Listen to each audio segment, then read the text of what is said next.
My beloved child, listen to me now. This is not a moment you stumbled into by accident. Time is moving faster than you realize, and what you choose to do in the next few minutes carries more weight than you think. I am speaking to you on purpose, at this exact moment, because delay has already taken enough from your life. Do not let distraction steal what clarity is about to give you. Stay with me. Lean in. Hear every word as if it were spoken just for you, because it is. What you are about to hear is not meant to comfort you into staying the same. It is meant to awaken you before something precious slips away. Watch until the very end. Do not turn aside. This is a turning point, and how you respond will matter more than you know. My child, come closer and listen to me with your whole heart, not just your ears. When I say time is running out, I am not speaking in poetry or exaggeration, and I am not trying to stir panic inside you. I am speaking truth wrapped in love, the way a father speaks when he sees something his child does not yet fully see. Time is not standing still. It is not pausing to wait for you to feel ready. It is moving with a quiet certainty, carrying moments away that will never return in the same form again. You have lived as though there will always be another chance to choose differently, another season to obey, another day to respond. But I need you to understand that time is not an endless field. It is a narrowing path. There are moments that come once, moments that knock softly and then move on if unanswered. You have felt this before, even if you did not have words for it. That subtle ache in your chest, that sense that something important is slipping past while life keeps going. That is not imagination. That is awareness awakening. I am not saying this to burden you. I am saying it because I love you too deeply to let you drift through critical moments unaware. You see, when time moves, it does not only take opportunities with it, it shapes hearts. Each delay, each hesitation, each not now quietly forms habits within you, teaching your soul either to respond or to retreat. And I have watched you wrestle with this, wanting change, sensing urgency, yet hoping you could hold everything in place a little longer. But my child, the clock does not stop because fear is present, and destiny does not wait until uncertainty fades. The reason these words feel heavy is because they are true.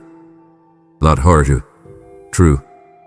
You are standing in a moment that matters more than you realize, and pretending it is symbolic will not make it less real. Time is not threatening you, it is revealing where you are. And I am speaking now because I see how close you are to missing what could still be embraced if you respond with honesty and courage. And hear me clearly, my beloved, because I want no misunderstanding between us. When I say time is running out, I am not declaring the end of hope. I am declaring the importance of now. I am not saying there is no grace left. I am saying grace is active, calling, inviting, and urging you to move while the door is still open. You have mistaken my patience for stillness, my mercy for delay, my silence for absence. But all the while, time has been pressing forward, quietly asking you the same question again and again. Will you answer? You see, there are seasons when I wait with you, and there are moments when I call you forward. This is one of those moments. I am not counting seconds to frighten you. I am revealing urgency to awaken you. Life is not paused while you decide who you will become. Choices are shaping you even when you think you are standing still. Every day you postpone obedience, something within you grows more comfortable with postponement. Every time you ignore the pull toward truth, your heart learns how to quiet it more quickly next time. That is why this is not metaphor. This is a spiritual reality unfolding in real time. I am watching you stand at a crossroads you have passed before, but this time the ground beneath your feet feels different, doesn't it? Edu. Narrow. More final. That is because moments repeat less often than you think. Some invitations soften with time, others expire. I am not rushing you because I am angry. I am calling you because I care. You are not late yet, but you are no longer early. This is not a warning meant to scare you into obedience. It is a truth meant to pull you into life. You still have time, but not the luxury of pretending time does not matter. And if you listen closely, beneath the urgency, you will hear my heart saying the same thing it has always said to you. Come now. Not tomorrow. Not when you feel stronger. Now. Because now is still alive, and now still holds grace. My child, look at me for a moment, and let me remove this misunderstanding from your heart. When I speak with urgency, it is not because I delight in fear, and it is not because I wish to shake you into panic. I do not use terror to guide my children. I use truth. And truth, when it finally breaks through layers of delay and distraction, can feel startling, like sudden light in a dark room. But light is not the enemy. I am not trying to scare you awake. I am trying to wake you up because sleep has begun to cost you more than rest ever gave you. You have grown accustomed to spiritual drowsiness, to telling yourself that everything can wait, that conviction can be postponed, that obedience can be delayed without consequence. And so when my voice rises, when my words carry weight, your heart wonders if danger is near. But listen carefully. This is not danger speaking. This is love raising its voice because whispering was no longer enough. A father does not shout because he hates his child. He shouts because the child is standing too close to something they do not yet see. And I see far more than you do. I see the slow drift, the subtle numbing, the quiet compromise that did not arrive suddenly, but settled in gently, like fog. You did not wake up one day and choose distance. You arrive here one small delay at a time. That is why my words feel sharp now, not because they are harsh, but because they are precise. They are cutting through the fog you have learned to live inside. Fear scatters the mind, but awakening focuses it. Fear pushes you to run. Awakening invites you to see. And I am calling you to see. See where you are. See what you have been avoiding. See how much time you have spent managing symptoms instead of addressing the truth beneath them. I am not counting your failures. I am counting your awareness. And awareness has finally arrived at your door. So let me say this again, slowly, lovingly, clearly, because repetition is mercy when hearts resist clarity. I am not trying to frighten you. I am trying to awaken you before you lose sensitivity to my voice altogether. There is a difference between urgency and panic, between warning and threat, between correction and condemnation. Panic leaves you frozen. Awakening moves you forward. Panic says, something bad is coming. Awakening says, something important is here. And what is here, my child, is an invitation to return to attentiveness, to responsiveness, to life. You have mistaken comfort for safety and silence for peace, but they are not the same. Comfort can numb you. Silence can lull you. Peace, real peace, stirs you toward alignment. That stirring you feel right now, the tension, the awareness, the sudden seriousness, is not fear tightening its grip. It is truth stretching your soul awake. I am not angry with you for sleeping longer than you should have. But I will not pretend sleep is harmless when a turning point is this close. I need you awake because the decisions ahead require clarity, not confusion. They require courage, not delay. And I know you are capable of that courage because I placed it inside you long ago. This is why my voice sounds firm now. Firmness is not cruelty. It is care that refuses to abandon you to comfort while your destiny waits unattended. I am not shouting because I am losing patience.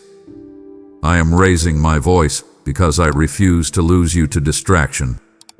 Wake up, my child, not to fear but to truth. Wake up to what matters. Wake up to now. My child, let us speak honestly now, without excuses, without softening what must be faced. You have said later so many times that it has begun to sound like wisdom to you. Later to change. Later to pray. Later to forgive. Later to obey. Later to return fully. And each time you said it, you felt relief.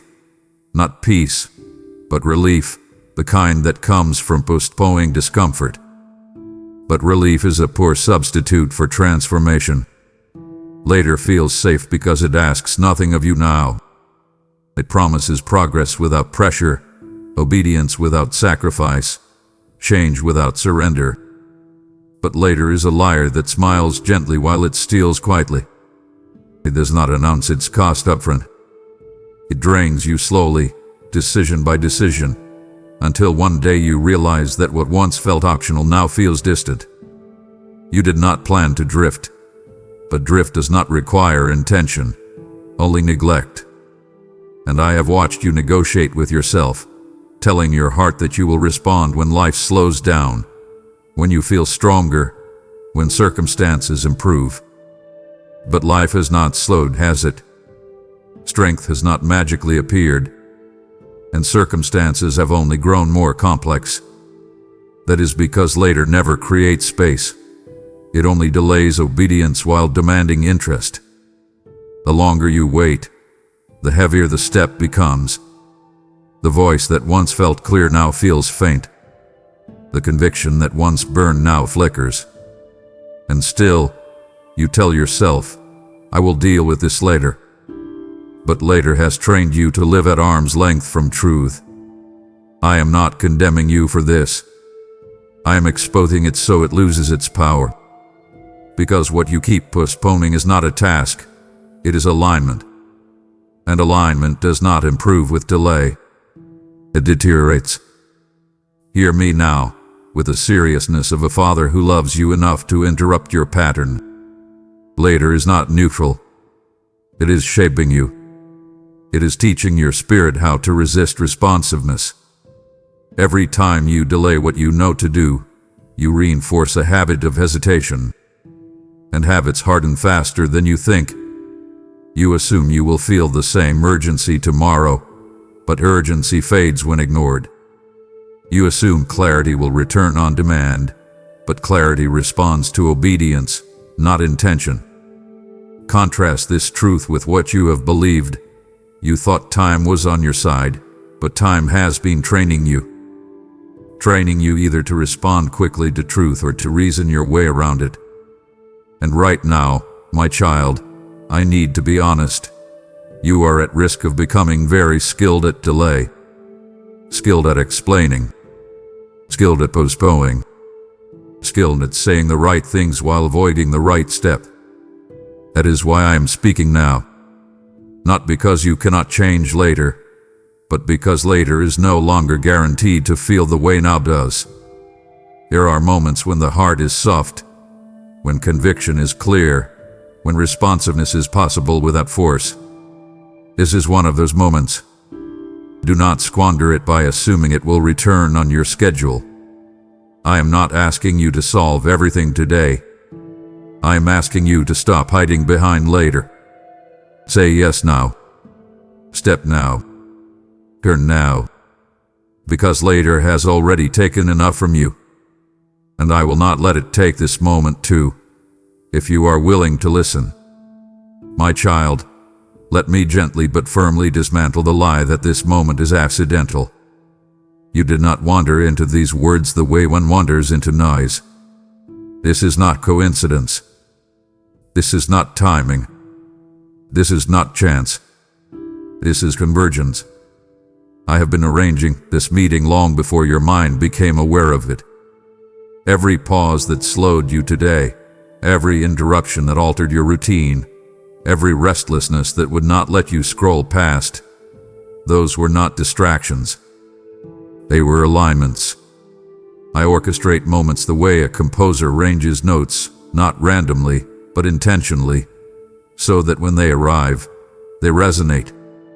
And this moment is resonating because it was written into your story before you ever realized you needed it. You are not here because you were searching perfectly. You are here because I was guiding patiently.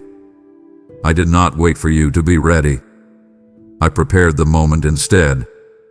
And now it stands before you, asking not for analysis but for recognition. Recognition that something sacred is happening between you and me. Recognition that life is not merely unfolding, it is being directed. You may feel surprised by the weight of these words, but heaven is not surprised by your presence here. I have been watching the slow build inside you, the questions forming beneath the surface, the discomfort growing louder each time you ignored it. This moment is the answer to a prayer you prayed without words. You asked for clarity, and clarity has come not as comfort, but as confrontation wrapped in love. And I need you to understand why this matters so deeply. Purposeful moments do not repeat endlessly. When I arrange an encounter like this, it carries with it a window, open, alive, responsive.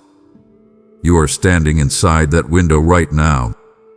That is why everything else feels momentarily quieter, why your attention feels pulled, why your heart feels unusually exposed. This is not emotional manipulation. This is alignment. I have brought you to a still point where excuses lose their strength and truth becomes unmistakable. Think back, my child. How many times have you sensed that I was trying to get your attention? How many times did something inside you whisper, "This is important," only for you to silence it with busyness or distraction? I did not abandon you in those moments. I adjusted the approach. When whispers went unheard, I raised clarity. When nudges were ignored, I created convergence. This is what love does. It adapts without giving up.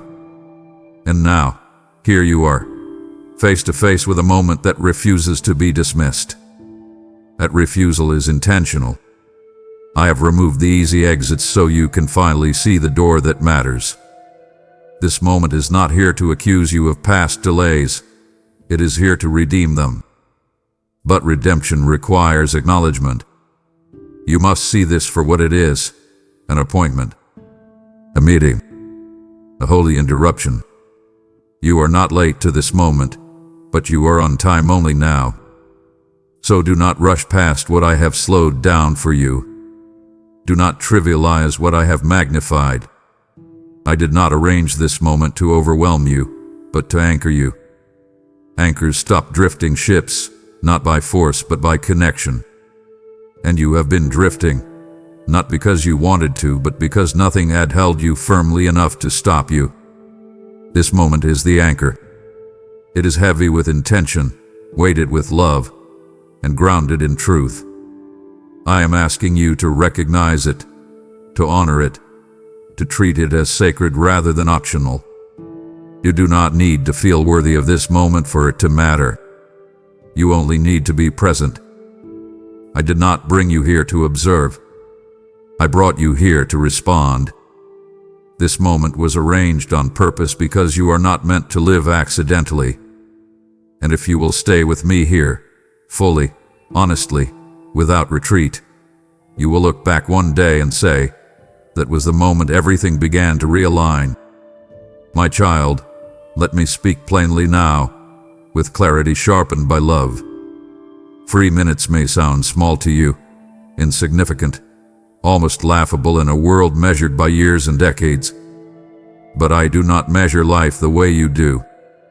I measure it in moments of decision, in turning points, in seconds where the heart either opens or closes. History has never been shaped by long deliberations alone, but by brief, decisive responses. A door does not require hours to close, only a moment of neglect. And in the same way, destiny does not always announce itself loudly or linger politely. Sometimes it stands quietly before you, asking for attention, and if it is ignored, it moves on without explanation. 3 minutes is not about time passing, it is about choice crystallizing. In 3 minutes, you can harden or soften. In 3 minutes, you can retreat or advance. In 3 minutes, you can say later again, or you can say yes. Do not underestimate how much is decided in what feels like a small window. You have lived long enough to know that some of the biggest regrets begin with the smallest delays. A conversation not had, a step not taken, a truth not faced. Movement does not always feel dramatic when it begins, but its absence echoes loudly later. That is why I am drawing your attention to now, not because now is pressured, but because now is potent. You see, my child, movement does not require full understanding. It requires willingness. And missing does not always look like refusal. It often looks like hesitation dressed up as thoughtfulness.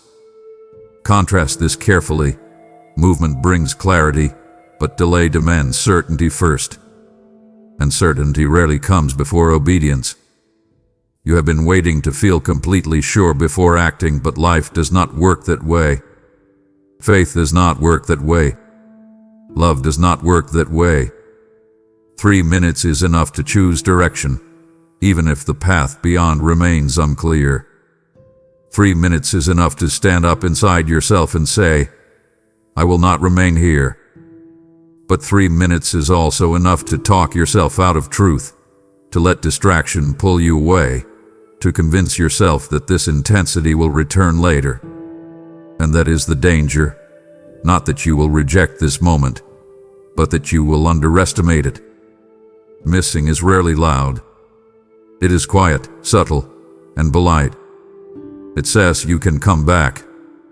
But movement says, I will not wait for a better feeling. Movement says, I respond while the door is open. And right now, the door is open. Not tomorrow's door. Not Sunday's door. This one. So hear this with the seriousness it deserves. What you do with this moment matters.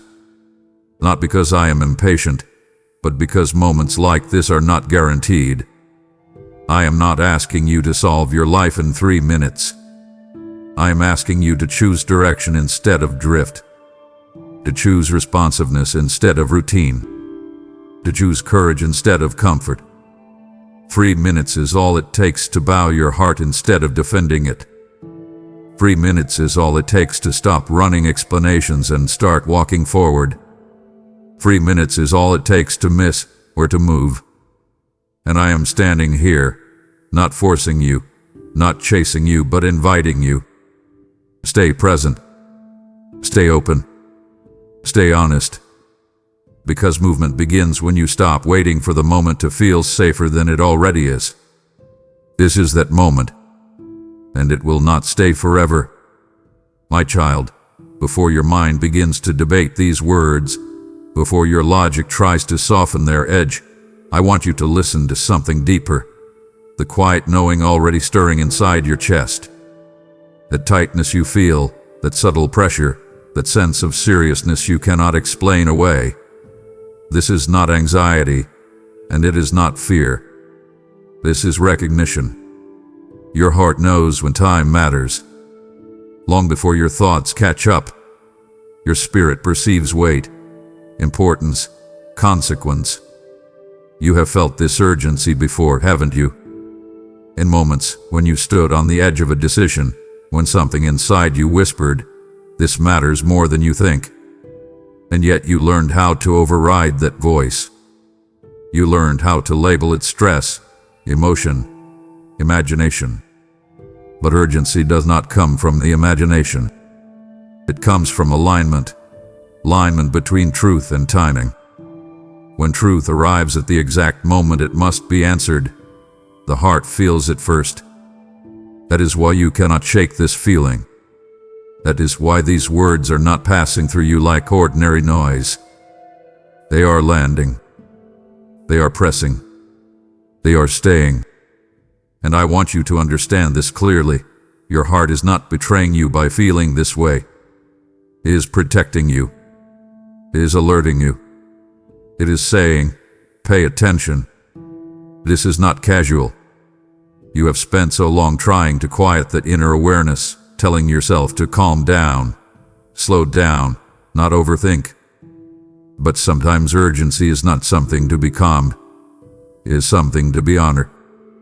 A fire alarm is loud not because it is cruel, but because silence would be dangerous. And what you feel right now is not chaos. It is clarity arriving with force. You see, my child, urgency is not pressure from outside. It is truth rising from within. Contrast this with the panic the world produces. Panic scatters your thoughts. Urgency focuses them. Panic drains your strength. Urgency sharpens it. Panic tells you something terrible might happen. Urgency tells you something important is happening now. That is the difference. And what is happening now is not condemnation, not threat, not despair. It is awareness waking up after a long sleep. Your heart is realizing that this is not another message you can save for later, not another feeling you can postpone addressing. This is the moment when inner knowing collides with outer reality. You have crossed a threshold where pretending not to notice will cost you more than responding honestly.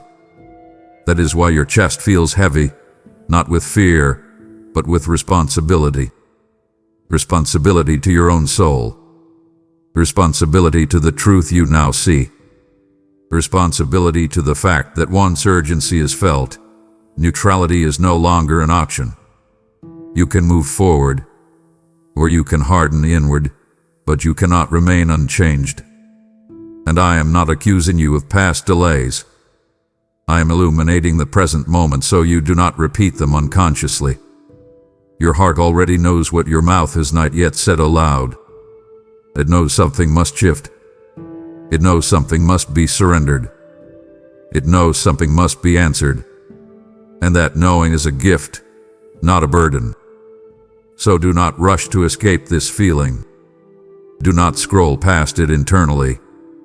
Sit with it. Let it speak. Let it clarify rather than frighten you. I am not asking you to solve everything you sense right now. I am asking you to trust that your heart recognizes truth when it arrives.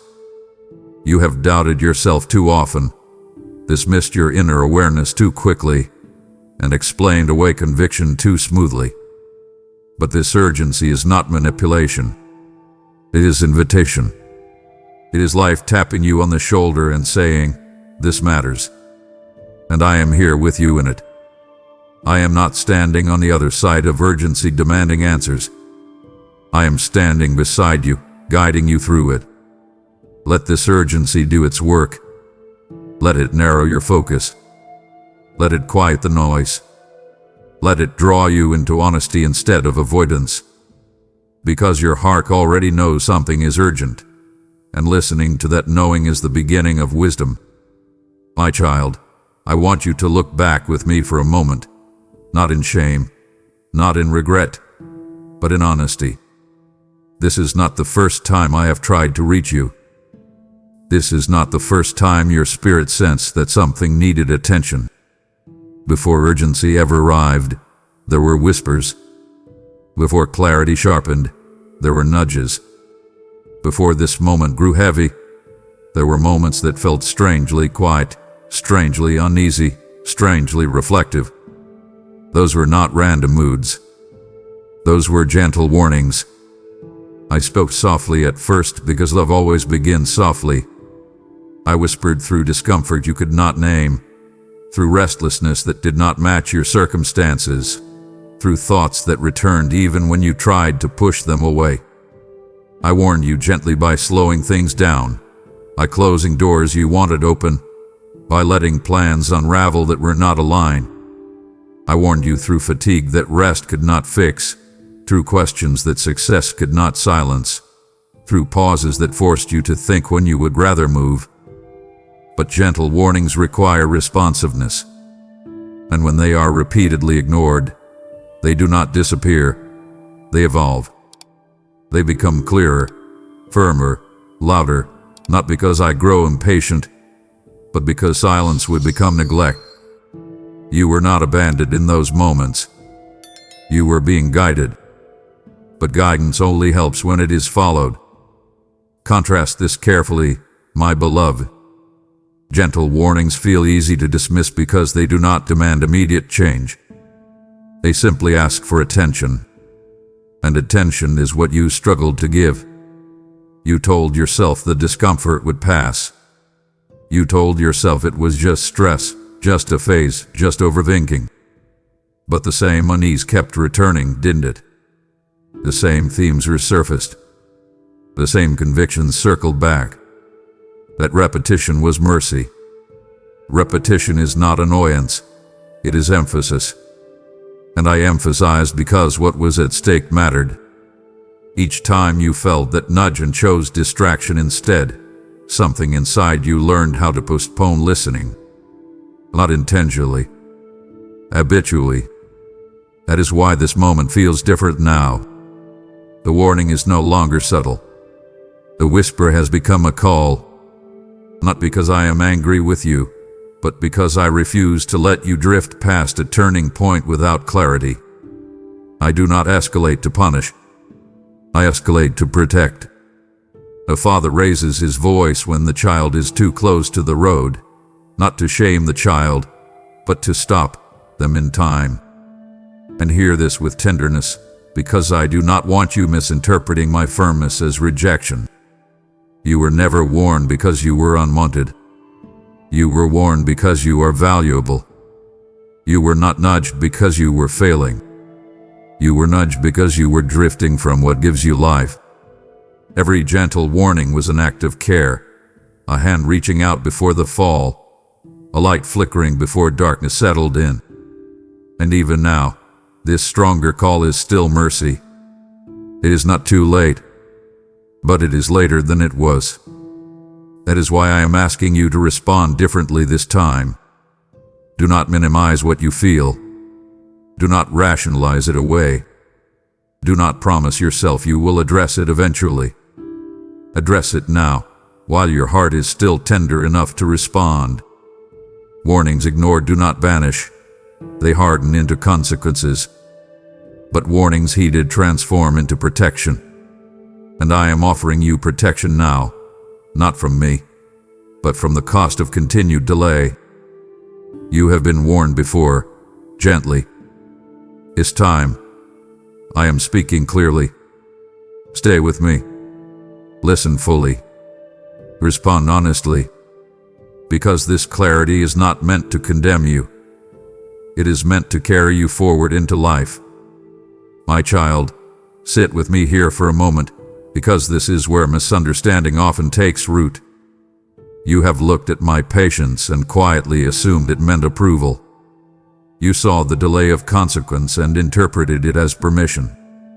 You felt the absence of immediate correction and concluded that nothing was wrong. But patience is not endorsement, and silence is not consent. A father who watches his child wander does not always shout at the first step off the path. Sometimes he waits, not because the path is safe, but because the child must recognize the danger before they will accept guidance. My patience has been protecting you, not excusing you. It has been buying time for awareness, not granting license for drift.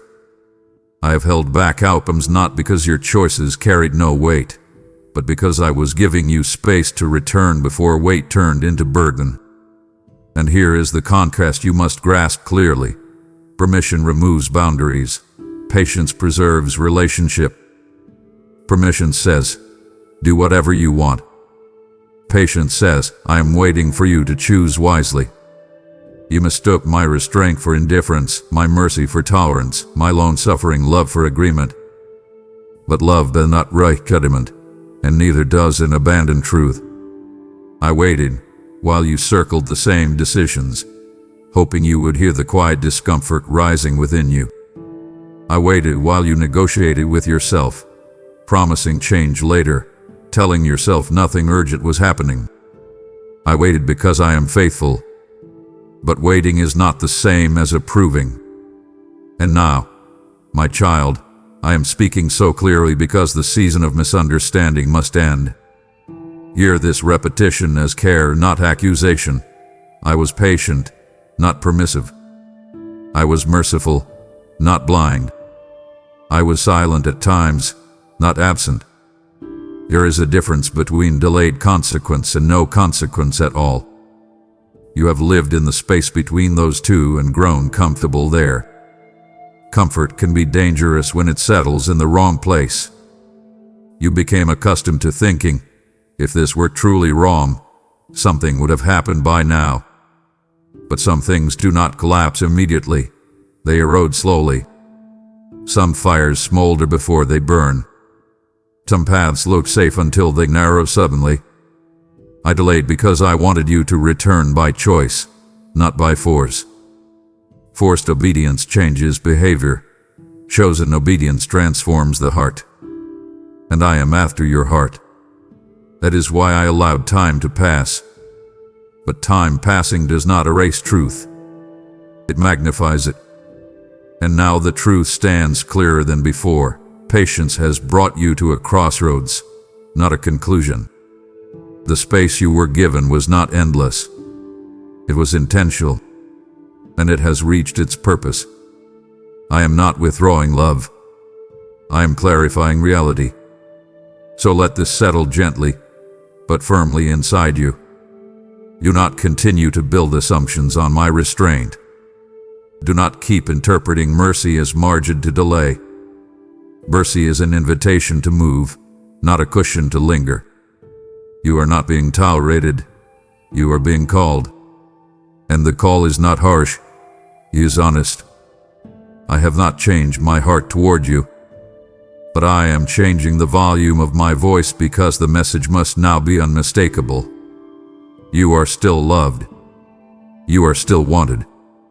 You are still welcome. But you are no longer meant to remain where patience once shielded you. Step forward now, while patience still stands beside you as grace, not behind you as regret. Understand this, my child, and let it reset your vision. My patience was never permission. It was mercy waiting for your response. My child, now that you understand my patience was never permission, hear this invitation with clarity. I am calling you not only to turn your heart, but to move your hand, because obedience often takes form through action. When you sow into this work through super thanks, membership, or PayPal, the link is waiting in the video description. You place oil in a lamp that is lighting paths for souls who are still lost in the dark. I say to you now, give, and it will be given to you. Pressed down, shaken together, and running over, not as a distant promise, but as a living word. This is not charity, it is alignment, a seed dropped into good soil before the season shifts. Time is moving, and so is my spirit, and I am inviting you to move with me. I will guard what you release and multiply what you place in my hands. Do not delay, act now, support this mission, and give as I lead you today.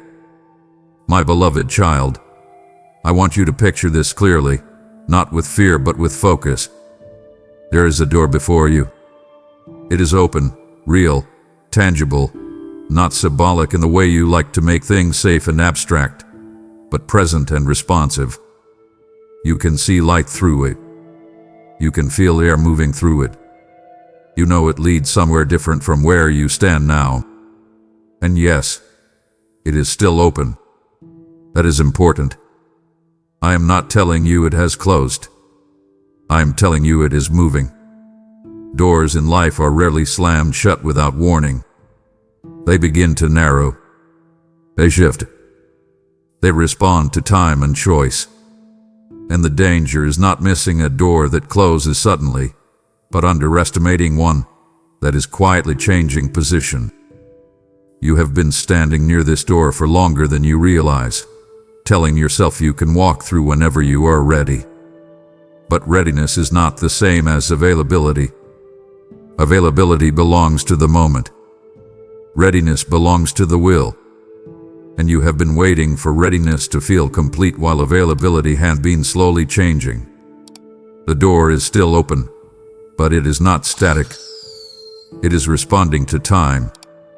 It is responding to your hesitation. It is responding to the reality that moments have lifespans. This is not threat. It is truth. Yours are gifts, not guarantees. They are opportunities, not permanent fixtures. And I am telling you this now because love warns before loss, not after. Contrast this with what you have believed. You thought doors remained open indefinitely for sincere people. You thought good intentions would hold them in place. You thought proximity was the same as passage. But standing near a door does not move you through it. Admiring it does not change your position. Understanding where it leads does not place you inside. Movement is what matters. And movement is what has been delayed. I've kept the door open longer than you know, shielding it from forces that would have closed it already, because I wanted you to step through with awareness, not confusion. But shielding does not freeze time. Even protected doors respond to seasons. The hinges begin to turn. The opening narrows. Not because I desire to exclude you, but because life itself moves forward. Opportunities do not wait for perfect confidence. They wait for decision. And you are standing in the tension between invitation and action. The tension is where many people linger too long, convincing themselves that nearness equals safety. But safety is not found in standing still. Safety is found in alignment. And alignment requires motion. The door is still open, but it is asking you to move now, not later.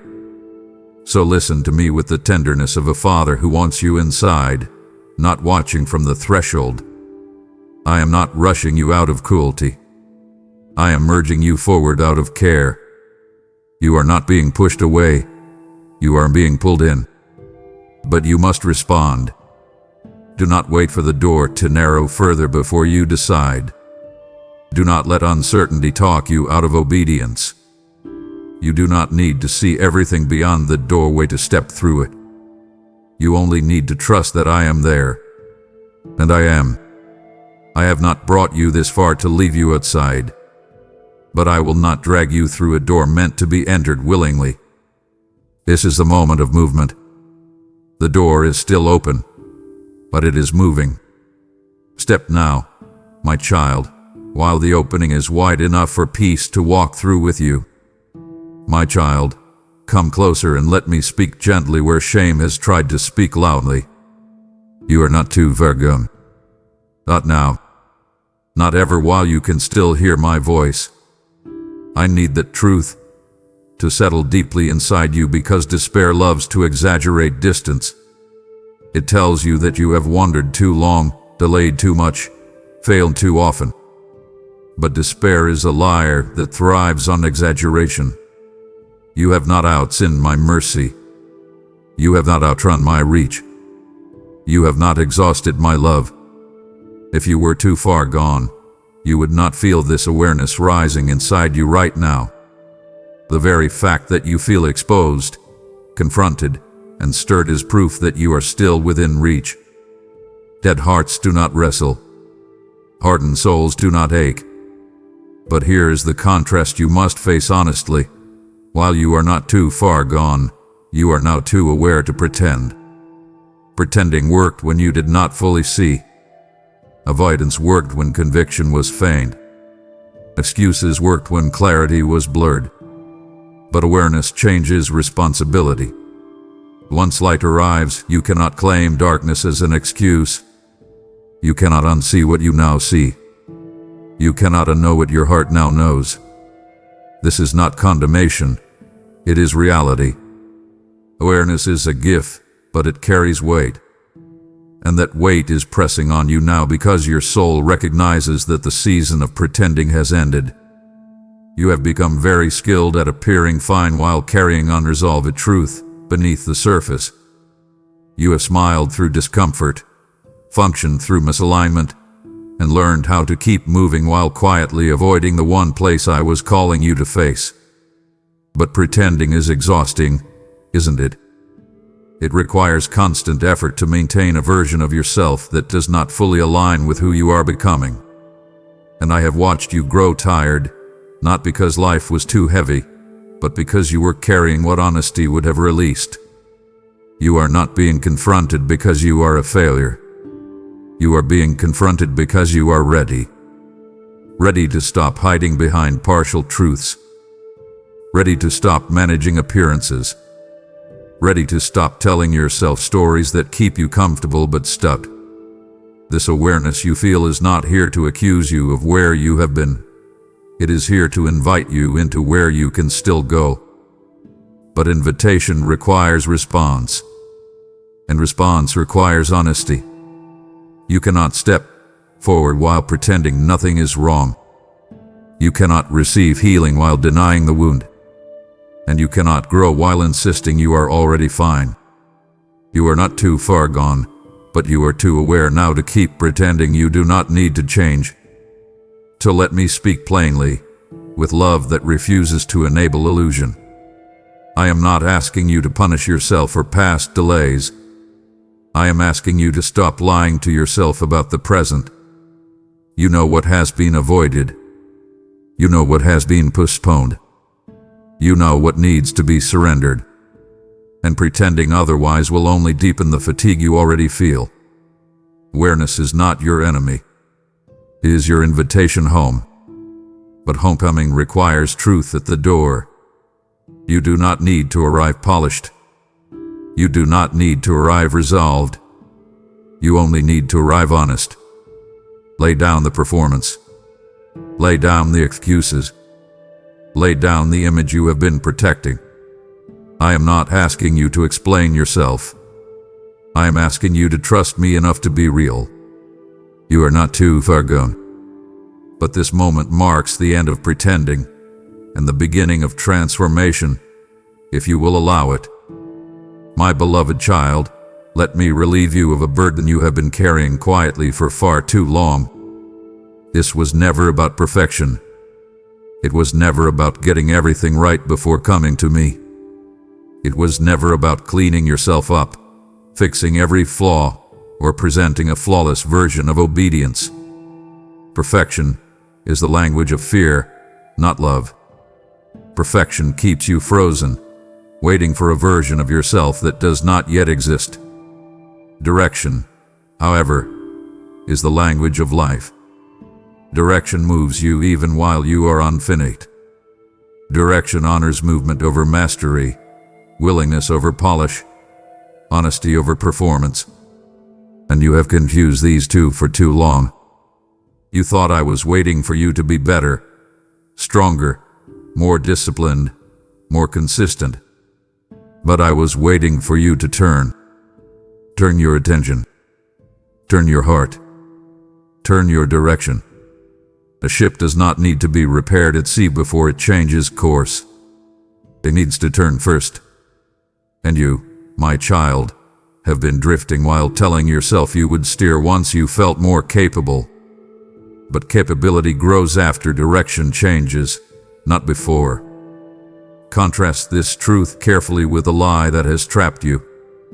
The lie said, once I fix myself, then I will respond. But truth says, respond, and I will help you grow. Perfection delays. Direction activates. Perfection demands certainty. Direction moves with trust. Perfection keeps your eyes on yourself. Direction turns your eyes toward me. And that is why this moment matters so much. I am not asking you to arrive whole. I am asking you to turn toward wholeness. You have underestimated how powerful a simple turn can be. One honest decision shifts momentum. One surrendered choice realigns your path. One step in the right direction interrupts months, sometimes years, of drift. But fear tells you it must be dramatic. Fear tells you it must be complete. Fear tells you it must be flawless. And fear is wrong. I am not impressed by perfection. I am moved by direction. I am not waiting for you to become someone else. I am inviting you to face the direction you are moving and choose differently. That is all. So stop measuring yourself by how far you think you have fallen, and start measuring by where you are willing to turn. Stop waiting to feel ready and start choosing to move. Direction is decided in the heart long before it is visible in behavior. And I see your heart right now. I see the hesitation, yes, but I also see the willingness underneath it. I see the desire to respond, even if fear still whispers. That desire matters. Feed it with action, not delay. Turn toward truth even if your steps feel unsteady. Turn toward obedience even if you feel incomplete. Turn toward me. This is not about perfection. It never was. It is about direction, and direction can change right now, in this moment, with one honest yes. My child, I need you to hear this without defensiveness, without shame, without the reflex to explain yourself. Your distractions are costing you more than time. They are costing you sensitivity. They are costing you clarity. They are costing you depth. You told yourself distractions were harmless, just a way to cope, just a way to rest, just a way to escape pressure for a moment. But moments have multiplied, and what began as relief has become refuge. You did not intend for it to happen this way. You did not wake up one day and decide to trade awareness for noise. It happened slowly, quietly, comfortably. One scroll. One more task. One more show. One more reason not to sit still.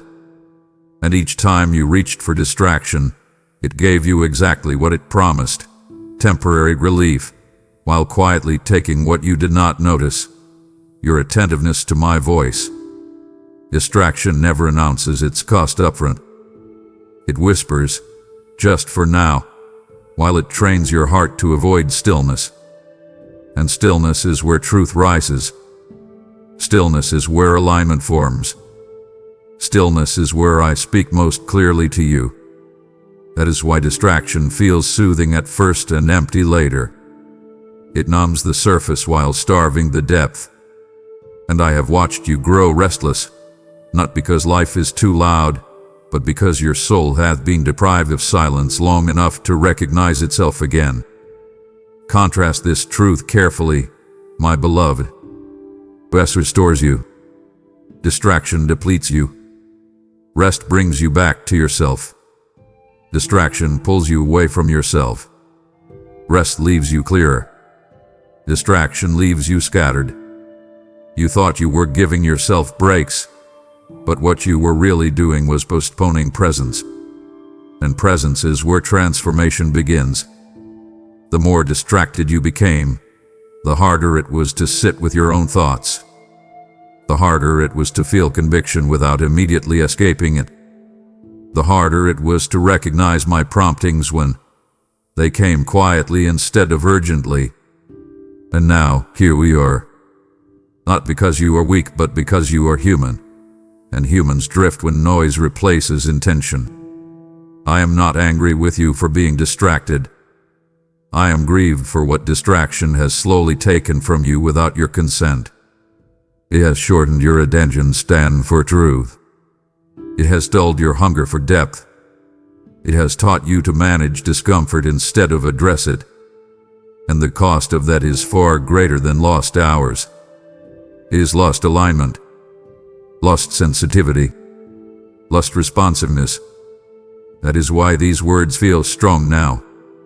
I am cutting through layers of noise not to accuse you, but to reclaim you, to call you back into presence, to remind you that your soul was not designed to live on fragments. So let us be honest together, because honesty is the doorway back to wholeness. You do not need more stimulation. You need more stillness. You do not need more content. You need more clarity. You do not need to escape your thoughts. You need to face them with me beside you. Distraction has been your shield, but it has also been your cage. And I am not here to rip it away violently. I am here to invite you to loosen your grip on it willingly. You will not lose joy by doing so. You will regain yourself. Lay down the habits that keep you busy but empty. Choose moments of silence even when they feel uncomfortable. That discomfort is not danger, it is reawakening. Your distractions have cost you more than time, but it is not too late to reclaim what was lost. I am still here. I have been waiting beneath the noise, steady and patient, ready to speak the moment you choose to listen again. My child, listen closely now, because discernment sharpens in moments like this. The enemy is not rushing you. He does not need to. He is delaying you. He is patient in the way destruction often is, quiet, calculated, unhurried. He knows urgency from me awakens you, but delay from him lulls you to sleep. So he does not shout. He soothes. He does not threaten. He reassures. He whispers, there is time.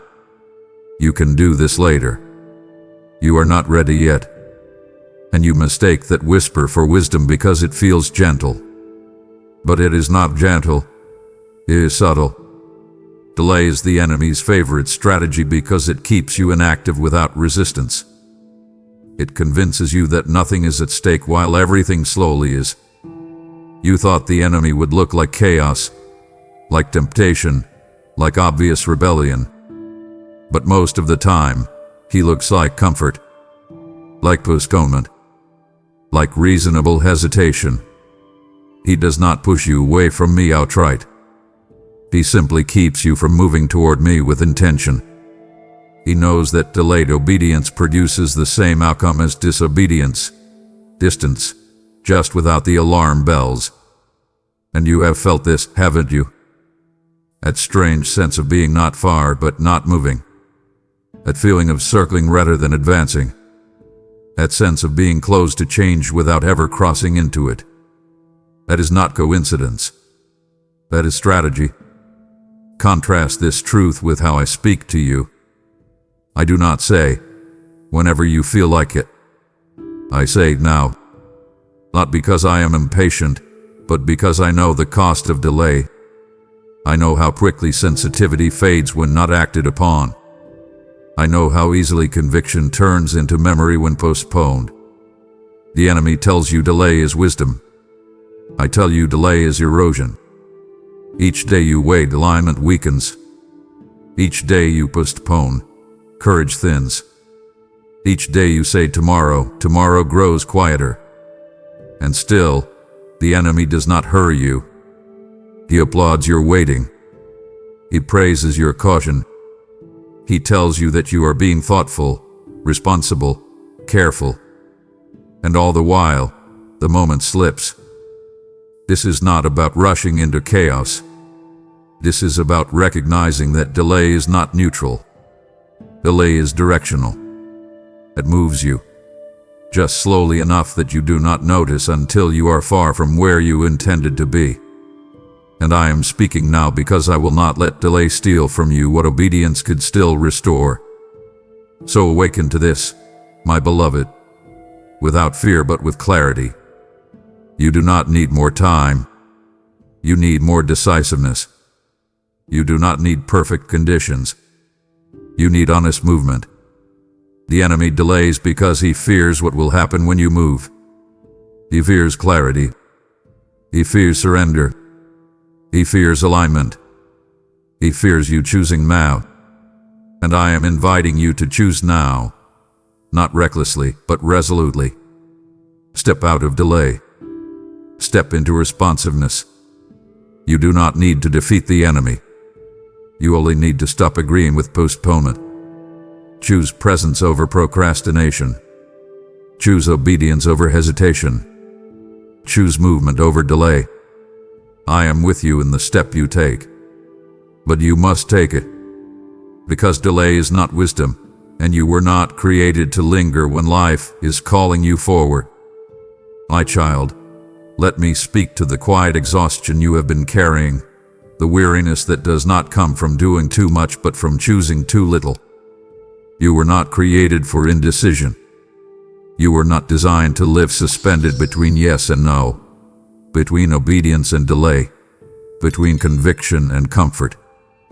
Indecision is not humility. It is not wisdom. It is not patience. It is friction, constant, draining friction that wears down the soul. You feel tired because your heart has been pulling in two directions at once. One part of you knows where truth is calling. Another part clings to familiarity because it feels safer. And the strain of being divided has slowly taken its toll. You were created for movement, for direction, for clarity of heart even when clarity of outcome is absent. But indecision has taught you to live in hesitation, to second-guess every nudge, to analyze every prompting until the moment passes. And in doing so, you have learned how to stay busy without advancing. That is not how I formed you. I did not place courage inside you so you could live on pause. I did not give you discernment so you could bury it under overthinking. I did not shape your spirit for endless internal debate. You were made to choose, to respond, to step forward even when the ground feels unfamiliar. And the discomfort you feel now is not because you are incapable. It is because you are misaligned with your design. Hear the contrast clearly, my beloved. Peace does not come from having every answer. Peace comes from having one direction. Anxiety multiplies when choices remain open too long. Strength returns when commitment is made. Indecision drains because it demands constant mental negotiation. Direction restores because it simplifies the soul. You have been negotiating with yourself for too long, replaying conversations, rehearsing possibilities, weighing outcomes you cannot control. And all the while, the simple question beneath it all has remained unanswered. Will you trust me enough to move? You keep waiting for certainty, but certainty is rarely given before obedience. It is revealed after. Indecision promises safety, but it never delivers it. It only delays the very clarity you seek. And the enemy knows this. That is why he does not need to pull you away forcefully. He only needs to keep you undecided. Because an undecided heart never fully rests, never fully commits, never fully grows. And I did not create you to live half awake, half committed, half alive. You were created for wholeness, and wholeness begins with choice. So let me say this with authority wrapped in love. You do not need to decide everything today, but you must decide something. You must decide direction. You must decide whether you will keep hovering at the edge of obedience or step into it imperfectly but sincerely. You were not created to live your life in rehearsal. You were created to live it in motion. Lay down the false safety of indecision. Stop calling fear thoughtfulness. Stop calling delay discernment. Jews. Even a trembling yes is stronger than a confident delay. I will meet you in motion, not in paralysis. You were not created for indecision, my child. You were created to walk forward with me, even when your steps feel unsure. My beloved child, before the noise grew loud, before life became complicated, before faith felt heavy instead of alive, there was a simpler place you once knew. A place where love came first, where trust was natural, where obedience flowed not from fear but from closeness. This is a call back to your first love. Not back to naivety, not back to ignorance, not back to pretending life is easy, but back to devotion before distraction, connection before complexity, relationship before routine. Somewhere along the way, faith became something you managed instead of something you lived. Love became something you referenced instead of something you rested in. And I do not say this with disappointment. I say it with longing, because I remember who you were when your heart was soft, when your yes was quick, when your prayers were honest and unpolished. You did not need everything explained. You only needed to know I was with you. That place is not gone. It hath been buried under layers of survival, disappointment, and self-protection. And now I am calling you back, not backward, but inward. Back to the center. Back to the reason you began. Contrast what has happened carefully, my child. You began with love, but somewhere you shifted to effort. You began with intimacy, but over time you moved toward obligation. You began with wonder, but you learned caution. And none of that makes you wrong. It makes you human. But it also explains why your soul feels tired. Love energizes. Obligation exhausts. Love draws you closer. Obligation keeps score. Love responds quickly. Obligation hesitates. I am not calling you back to performance. I am calling you back to presence. Back to the place where obedience felt like trust, not pressure. Where surrender felt like relief, not loss.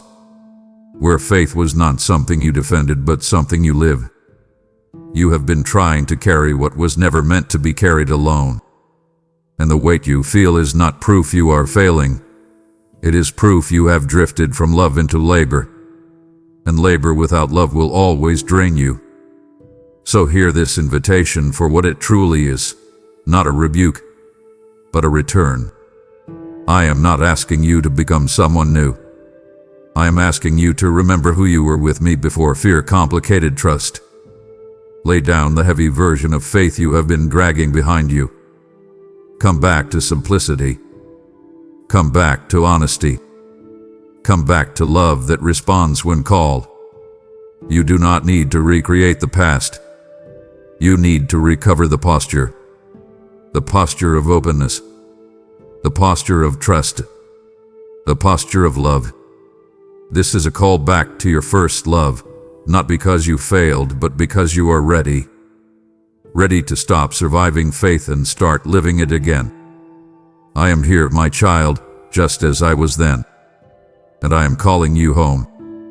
My child, come closer now, because this is where tenderness must speak louder than fear. I see the struggle you hide from others. I see the parts of your life that never make it into conversation, the questions you silence before they reach your lips, the weight you carry behind smiles that convince everyone you are fine. You have learned how to be strong in public and weary in private, how to perform stability while wrestling silently with doubt, fatigue, and longing. And you have done it so well that even you sometimes forget how heavy it has become. But I have never been fooled by appearances. I have watched you when the room is quiet, when the noise fades, when you finally exhale and your shoulders drop.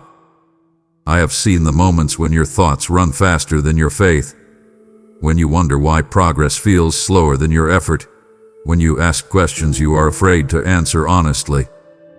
You are not weak for hiding this. You are human. But you are tired because hiding costs energy, and you have been spending energy pretending you are not hurting instead of letting yourself be healed. You learned to conceal the struggle because you did not want to burden others, because you feared being misunderstood, because you thought strength meant silence. But strength does not come from concealment. It comes from honesty. And honesty begins when you stop pretending I do not already see. Hear the contrast clearly, my beloved. What you hide from others does not disappear, it only turns inward.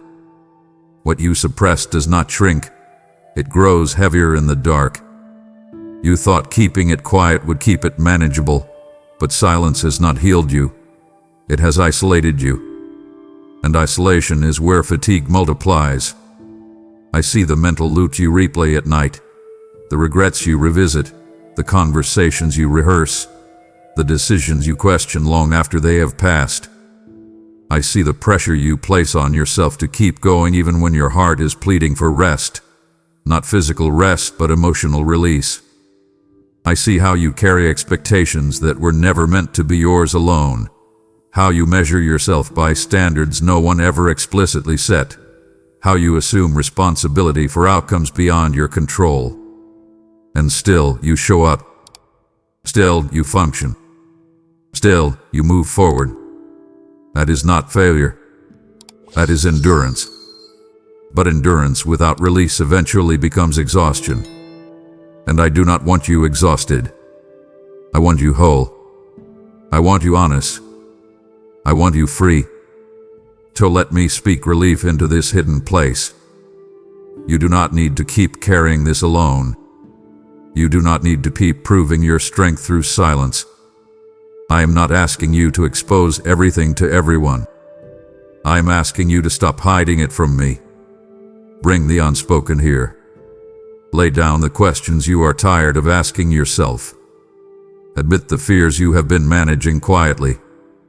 Acknowledge the disappointment you never gave yourself permission to grieve. I see it all already, my child, and I am not repelled by it. I am drawn to it. This is where healing begins, not in the version of you that appears composed, but in the version of you that is finally honest. I see the struggle you hide from others, and I am not disappointed in you.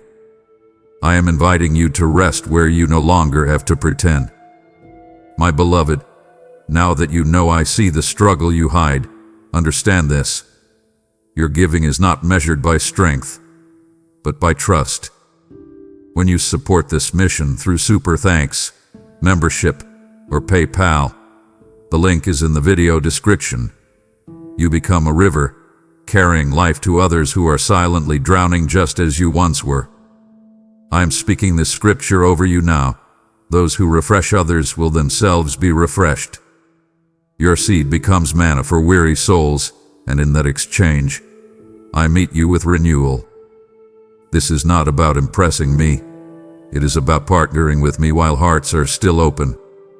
The moment is tender, but it is also urgent. Step forward now, release what you can, support this work, and let healing flow through your obedience today. My beloved child, I need to speak truth here with care and clarity, because love sometimes must warn before it wounds. Continued delay hardens what was once tender. Hearts do not harden all at once. They harden gradually, quietly, almost imperceptibly, one postponed response at a time. You did not become less sensitive because you wanted to. You became less sensitive because sensitivity ignored learns how to protect itself. Each time you felt a nudge and delayed responding, your heart adjusted. Each time conviction surfaced and you set it aside, your inner world adapted. Not out of rebellion, but out of self-preservation. Tenderness requires response to remain alive. When truth knocks repeatedly and is not answered, the heart begins to insulate itself, not because it hates truth, but because unanswered calls create discomfort. And insulation dulls feeling. What once felt sharp now feels distant. What once stirred urgency now barely registers. That is not because you are broken. It is because delay has consequences you did not anticipate. And I am speaking now because tenderness still remains, but it is thinning. Contrast this gently but honestly. Obedience softens the heart. Delay thickens it. Responsiveness peeps persicken job. Just comb and blurs it. You once felt quickly, deeply, intuitively. Now it takes more intensity to move you, more urgency to awaken you, more clarity to pierce through hesitation. That is not because you are stubborn. It is because the heart, like any living thing, responds to use. Muscles strengthen when exercised. Sensitivity strengthens when honored. But when something is ignored long enough, it atrophies. And I do not want that for you. I am not threatening you with hardness. I am warning you of drift. Because drift always begins with delay, not defiance. And I know you never intended to drift. You intended to wait. But waiting without obedience slowly becomes avoidance, and avoidance gradually reshapes the heart. So hear this as mercy, not condemnation. I am calling you to respond now while tenderness is still alive within you. Do not wait until you need louder alarms to feel what you once felt with a whisper. Do not wait until truth must shout to be heard. Respond now, not because you are afraid of what will happen if you do not, but because you value what is still alive inside you. Your tenderness is precious. It is the gateway to intimacy, clarity, and transformation. Guard it by honoring it. Say yes while yes still feels possible. Act while conviction still moves you. Delay no longer protects you. It threatens what you love most about your faith. And I am here, calling you forward, because tenderness still remains. Respond now, my child, while the door of softness is still open. My beloved child, let me speak to you with honesty that loves you too much to soften truth beyond recognition. You do not have endless attempts at obedience. Grace is abundant, yes, but moments are finite. Mercy is deep, yes, but opportunities are timed. I need you to understand this without fear, without panic, without despair. I am not saying you are running out of chances to be loved. I am saying you are running out of chances to obey this moment in this way. There is a difference. Love remains. Relationship remains. But assignments, invitations, windows of responsiveness, they are not infinite. They move with seasons. They come clothed in timing. They arrive carrying urgency not because I am cruel, but because alignment requires responsiveness. You have believed that if you miss one moment, another identical one will always appear. But life does not repeat itself with that kind of generosity. Some moments return only in memory, not in opportunity. And obedience delayed often transforms the shape of what obedience could have been. You can still obey later, but it will not be the same obedience with the same fruit, the same reach, the same consequence. That is why this matters. Not because I am counting your failures, but because I am honoring the weight of this now. Hear the contrast carefully, my child, because this is where misunderstanding has taken root. Grace covers sin. It does not preserve timing. Forgiveness restores relationship. It does not rewind seasons. You assume endless attempts meant endless opportunities. But attempts are internal. Opportunities are external. And opportunities respond to time. You have had many internal attempts, many moments when you told yourself you would obey soon, change soon, respond soon. But internal intention without external action did not stop the clock. Time moves forward regardless of resolve. And I have watched you circle around obedience, rehearsing it in your mind, promising it in your heart, delaying it in your actions. Not out of rebellion, but out of fear, hesitation, exhaustion, and self-doubt. I see that. And still, the moment stands before you now, saying clearly, this attempt matters. This response matters. This obedience matters now. Not because it is your last chance at life, but because it is your last chance at this alignment. You will not always feel conviction this sharp. You will not always sense urgency this clearly. You will not always stand at a crossroads with awareness so alive. That is why I am speaking now. So let this truth land gently, but firmly. Obedience is not a rehearsal. It is a response. And responses lose power when postponed too often. You do not need to obey perfectly. You do not need to obey fearlessly. But you do need to obey now, while the invitation still stands before you in its fullness. Do not assume you can revisit this moment later and find it unchanged. Life does not work that way. Hearts do not work that way. Timing does not work that way. I am not threatening you. I am honoring you enough to tell you the truth. This attempt counts. This moment counts. This obedience matters. Respond while the door is still shaped for you to walk through without resistance. You do not have endless attempts at obedience, not because I am limited, but because time is sacred. Treat it that way now. My child, understand this clearly. This message is a line in the sand. Before this moment, there was ambiguity. After this moment, there is accountability, not condemnation, not punishment, but clarity. Lines in the sand are not threats. They are markers. They say, from here, something changes. And something has changed already, because you cannot hear this and remain neutral.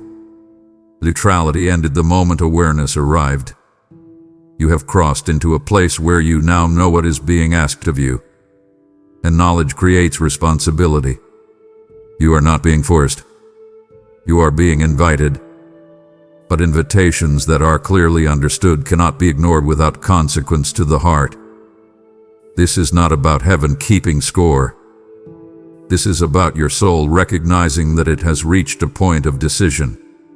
Before this message, you could say you were unsure. After this message, you cannot. Before this message, you could say you did not realize the urgency.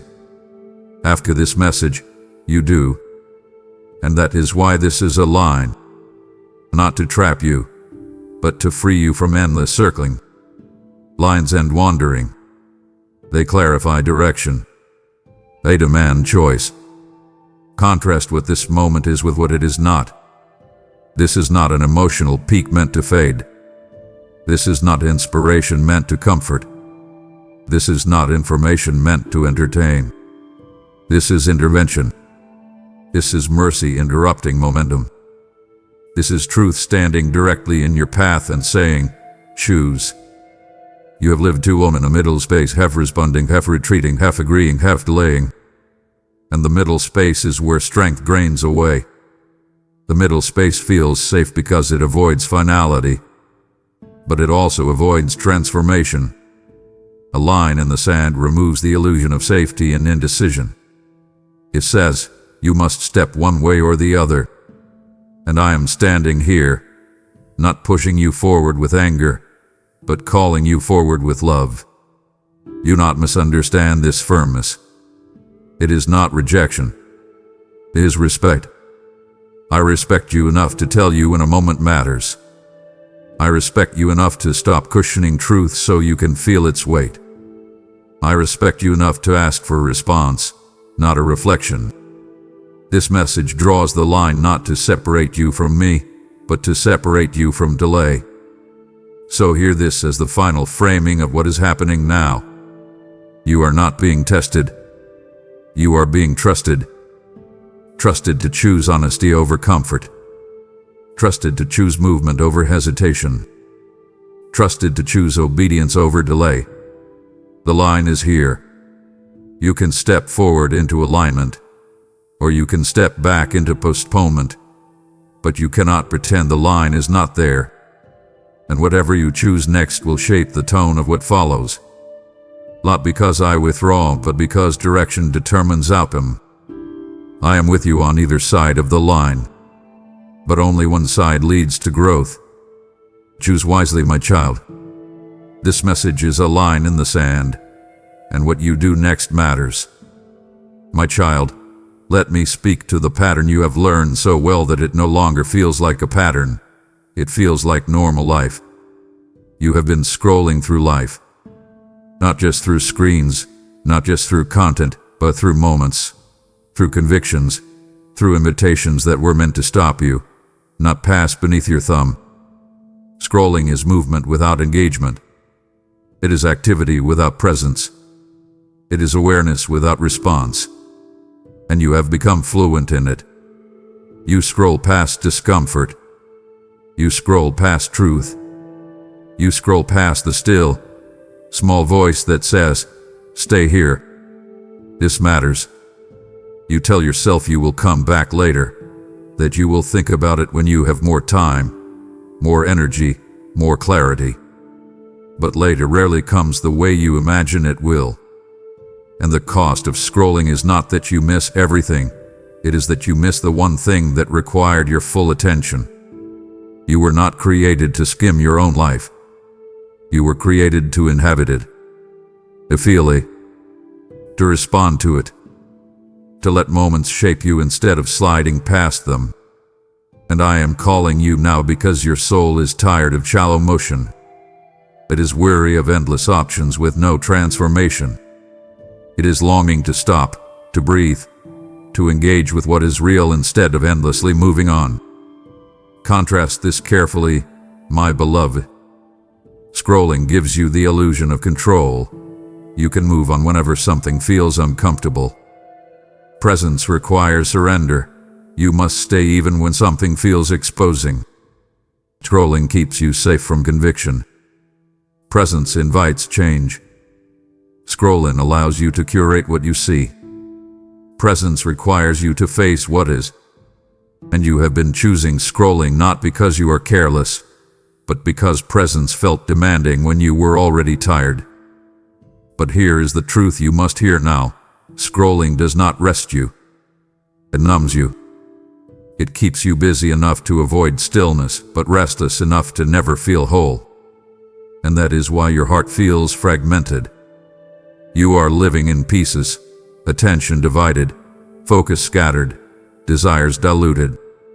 I am not condemning you for this. I am calling you out of it.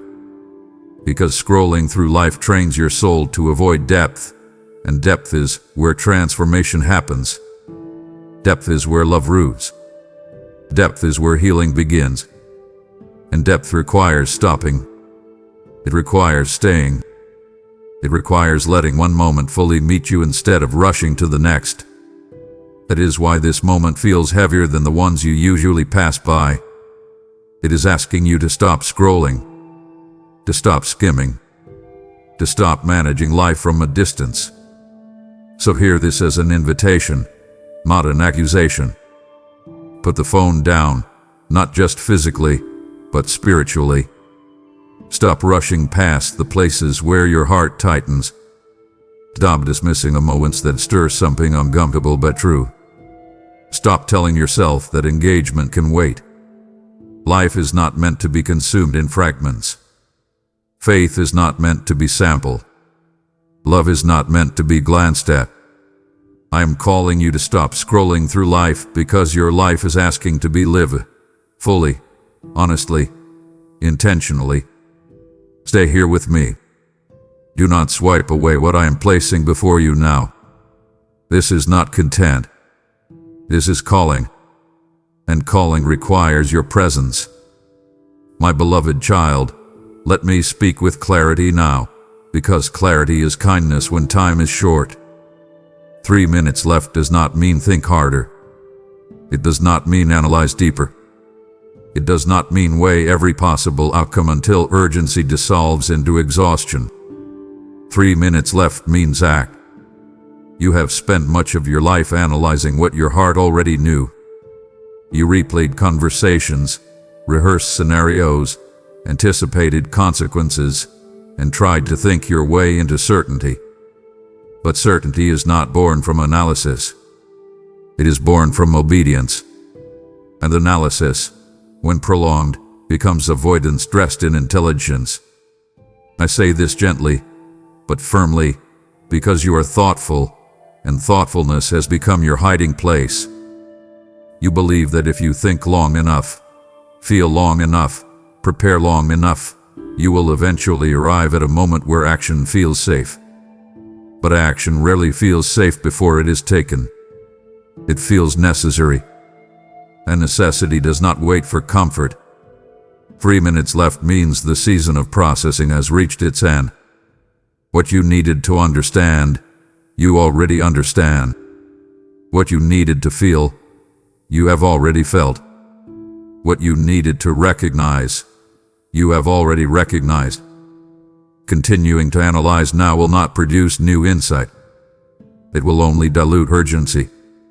And urgency is not your enemy. It is your ally in this moment. Contrast this truth with what analysis has given you so far. Analysis has given you explanations, but not peace. It has given you theories, but not transformation. It has given you reasons, but not movement. Action, however imperfect, does what analysis never can. It breaks inertia. It shifts momentum. It creates alignment. And alignment invites peace to follow. You are not being asked to make a lifetime decision in 3 minutes. You are being asked to make a directional decision. A turn. A step. To respond. Action does not require certainty about the future. It requires honesty about the present. And the present is clear. You know what is being asked of you. You know what must change. You know what you have been avoiding. You know what step has been delayed. 3 minutes left means you do not need another explanation. You need courage. Not dramatic courage. White courage. The kind that says, I will move even if I am afraid. The kind that says, I will obey even if I do not see everything yet. The kind that says, I will stop circling and start walking. So hear this final framing with love that believes in you more than you believe in yourself right now. Do not analyze this moment away. Do not reduce it to an idea. Do not postpone it into theory. Act. Speak the truth you have been withholding. Release the habit you have been protecting. Surrender the control you have been clinging to. Choose alignment over comfort. Choose movement over mastery. Choose obedience over delay. 3 minutes left is not a countdown meant to frighten you. It is an opening meant to free you. Act now, my child. Not because everything is clear, but because everything that needed to be revealed already hath been. My beloved child, listen to me with the tenderness of your heart wide open, because what I am about to say is not a threat. It is a truth shaped by love. If you turn away now, you will feel it later. Not as punishment, not as wrath, but as absence, as quiet regret, as the hollow echo of a moment that could have been answered but was not. You will not feel it immediately, because delay often disguises itself as relief. It whispers, good, you avoided discomfort. It tells you, you can breathe again. But relief is temporary, and what follows it is not peace, it is emptiness. The kind that surfaces at unexpected times. The kind that rises when life slows, when distractions fade, when silence returns and asks you what you did with the moment that mattered.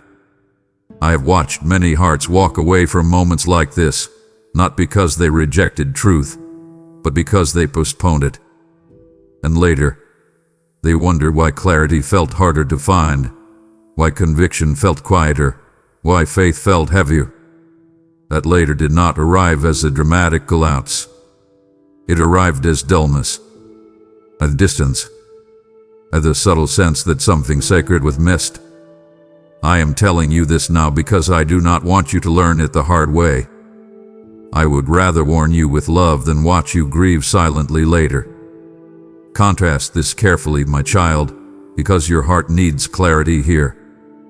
Turning away does not erase the moment. It stores it. It stores it in memory, where it returns at inconvenient times. It returns when you are tired, when you are struggling, when you are searching for direction and cannot understand why things feel harder than they should. That is when you will remember this moment, not vividly at first, but as a faint awareness that you once stood at a crossroads and chose comfort over courage. And that awareness will not accuse you. It will ache. It will whisper, you knew. That whisper is far heavier than any warning I could give you now. I am not trying to frighten you into obedience. I am trying to spare you from the quiet sorrow of knowing you almost answered. The sorrow of realizing you delayed when you could have responded. The sorrow of recognizing that you turned away not because you were unable, but because you hesitated. I have seen that sorrow weigh on hearts for years, not because I held it against them, but because they held it within themselves. And I love you too much to let that be your story if it does not have to be. So stay with me here, my beloved. Stay present. Stay honest. Stay courageous. Do not turn away to protect yourself from discomfort, because discomfort fades quickly, but regret lingers. Turning away now will not make life easier. It will only postpone alignment and complicate the path back. I am not saying this because the door will slam shut the moment you look away. I am saying it because doors that are not entered eventually require more effort to open again. Do not choose later sorrow over present surrender. Do not choose temporary relief over lasting peace. If you turn away now, you will feel it later. And I do not want that for you. I want you free, aligned, at rest. Today, respond. Choose now. My beloved child, let me lift your eyes now from the weight of warning to the beauty of possibility, because truth does not only caution, it invites. If you respond now, everything can shift. Not everything will change instantly, but everything will realign. Alignment is the beginning of transformation. One honest response does more than years of intention without action. One surrendered moment resets direction. One courageous yes interrupts patterns that felt unbreakable. You underestimate the power of responsiveness because you have been trained to think change must be dramatic to be real. But heaven moves through small, sincere acts of obedience. When you respond now, you are not fixing your life. You are repositioning it. And repositioning changes what flows into you, what grows within you, and what becomes possible around you. I have seen lives pivot on moments quieter than this. I have watched chains loosen not when people felt ready, but when they felt willing. Responding now does not require strength you do not have. It releases strength you have been withholding. Contrast this with what delay has produced. Delay kept you circling. Response moves you forward. Delay kept you managing symptoms. Response addresses the root. Delay kept you tired. Response restores momentum. And momentum is powerful. Once alignment begins, clarity follows. Peace follows. Direction follows. You have been trying to think your way into peace, but peace follows obedience, not analysis. You have been waiting to feel different before acting, but feeling different follows action, not anticipation. Respond now, and the shift will begin. Not because you did something impressive, but because you did something honest.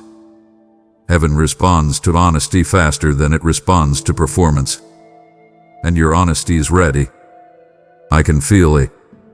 You are tired of circling. You are tired of postponing. You are tired of knowing without doing. That fatigue is not failure. It is readiness. Readiness to step forward instead of standing still. Readiness to say, I will trust you even if I do not understand everything yet. And that trust is enough. So hear this promise without exaggeration and without fear. Everything can shift. Your inner world can shift. Your clarity can shift. Your peace can shift. Your direction can shift. Respond now, and the path will begin to straighten beneath your feet. Not all at once. Not without effort. But with alignment. And alignment is where grace flows freely. I am not asking you to leap into the unknown alone. I am asking you to take one step with me. One response. One surrender. One yes. That is all it takes to begin the shift you have been longing for. Do not wait for a better moment. This is the moment. Respond now, my beloved child, and watch what begins to change. My beloved child, breathe with me for a moment and let this truth settle gently, but firmly into your heart. I am not asking you for a lifetime.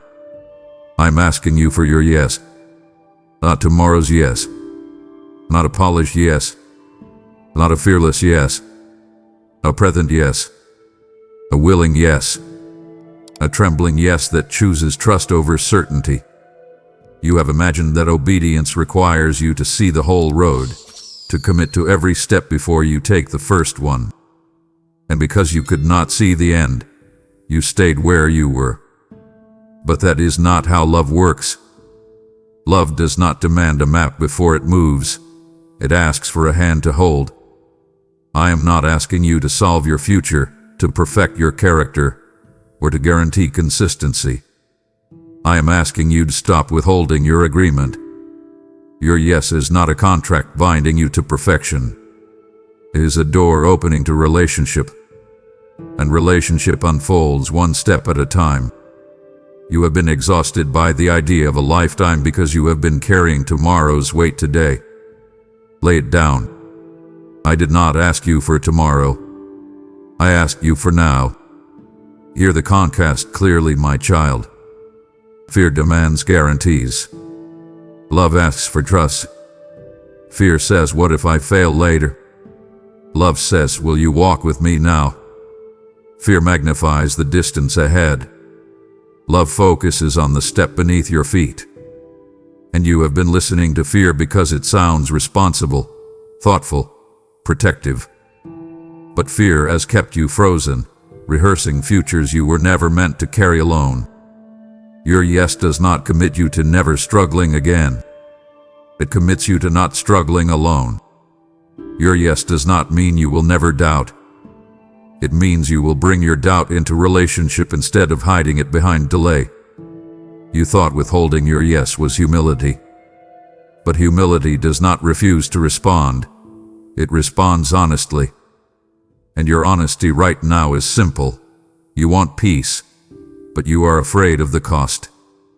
I tell you now with gentleness and truth, the cost of withholding your yes has already been greater than the cost of giving it. It has cost you rest. It has cost you clarity. It has cost you momentum. And still, I do not demand repayment. I ask for trust. So come here, my beloved, and hear this invitation as it truly is: small, reachable, present. I am not asking you to promise consistency. I am asking you to choose direction. I am not asking you to conquer every fear. I am asking you to stop letting fear decide. I am not asking for a lifetime. I am asking for a yes. A yes that says, I will stop running. A yes that says, I will stop postponing. A yes that says, I will trust you enough to take the next step. Heaven does not require your future to be resolved before it moves with you. Heaven responds to your willingness now. Say yes, my child. Say it quietly if you must. Say it imperfectly if you must. But say it. And let that yes become the seed from which everything else grows. My beloved child, this is where everything gathers: urgency and compassion, truth and tenderness, warning and hope. Time is running out, but mercy is still speaking. Do not separate these two in your mind. They are not opposites. They are partners. Time gives way to mercy. Mercy gives meaning to time. I would not speak urgently if mercy were absent. And mercy would not speak so clearly if time were irrelevant. You are not being rushed because love is impatient. You are being called because love sees what delay would cost you. This is not the voice of condemnation. This is the voice of compassion that refuses to stay silent while there is still room to respond. Mercy is not whispering faintly from a distance. It is standing in front of you, calling your name, offering life while it can still be received. And the fact that you are here, still listening, still feeling, still responding, is proof that mercy has not given up on you. Mercy does not shout to humiliate. It speaks to awaken. Mercy does not threaten to control. It invites to heal. and mercy is speaking now. Contrast this moment with what you feared it might be. You feared urgency meant rejection, but urgency here means rescue. You feared a final call meant the door was closing, but the door is still open, and that is why the call is strong. Mercy does not speak endlessly in the same tone. It adapts so hearts can hear. It grows louder when whispers are ignored. It becomes clearer when confusion lingers. And all of that is love in motion. Time is running out, not on your worth, not on my patience, not on my presence, but on indecision, on delay, on pretending this moment does not matter. You have reached the place where mercy and decision meet, where love says now, not because tomorrow is impossible, but because today is powerful. Tomorrow is uncertain. Today is alive. And mercy always works best where life is present.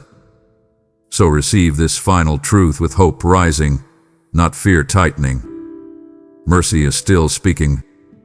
That means it is not too late. That means alignment is still possible. That means peace is still within reach. But mercy must be received and not admired. Heard, not postponed. Respond now, my child. Let urgency move you, not scare you. Let mercy carry you, not pass you by. This is the moment where everything you have heard comes together in one simple act, response. Choose life. Choose alignment. Choose honesty. Choose now. Time is running out, but mercy is still speaking. And I am here, with open arms, waiting for you to answer. My child, time is running out, and that is why I am calling you to act while mercy is still speaking. When you give through Super Thanks, membership, or PayPal, the link is in the video description. You help carry this fire to souls standing at the edge of decision. I declare to you now, whoever sows sparingly will reap sparingly, but whoever sows generously will reap generously. And this word is alive in this moment. This is not coincidence. This is a divine appointment placed in your hands. Your obedience becomes a trumpet, sounding truth where silence once ruled. I will bless what you release, protect what you steward, and multiply what you place in faith. Do it now. Respond, give, and move while mercy is still calling your name. My beloved child, do not let this moment pass without a response. If your heart knows this was for you, declare it now. Type "I choose now" in the comments as a sign that you are stepping out of delay and into obedience. If you feel the urgency stirring within you, write "I say why yes" and let your words become a doorway your faith walks through. This is not about visibility, it is about alignment. Your declaration seals what heaven has spoken, and your response marks the moment you stopped waiting and started moving. Time is running out, but mercy is still speaking. Answer it now. And now that you've answered, let everything else fall quiet. What you're feeling is not panic, it is precision. Heaven is measuring this moment carefully, and clarity is being given before the countdown completes. This is not about clocks or calendars, but about readiness of heart. Stay here, because I need to speak plainly to you about the urgency you're sensing. My child, stop for a moment. Put down what you are holding. Quiet the noise around you. I need you to listen to me right now. I need you to hear the beating of my heart and the ticking of the spiritual clock. I am speaking to you about time, but not the time you see on your phone or your watch. I am speaking of a countdown that began long ago and is now reaching its final seconds. Why I say to you, time is running out. 3 minutes left. I am using a picture, a metaphor, to show you the extreme urgency of the days you are living in. You feel it, don't you? You feel that shift in the air. I see you scrolling through the news on your screen, feeling that knot of anxiety tighten in your stomach. You see the world shaking. You see the anger in the streets, the confusion in the leaders, the heaviness that seems to hang over your city. You try to ignore it. You try to numb it with entertainment, with work, with busy schedules. But deep down, in the quiet of the night when you cannot sleep, you know something has changed. You know that human history is drawing to the close I foretold in my word.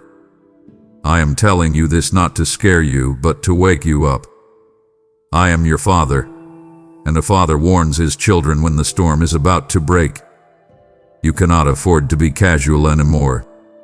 You cannot afford to treat your faith like a hobby, something you pick up on Sundays and put down on Mondays. That time is over.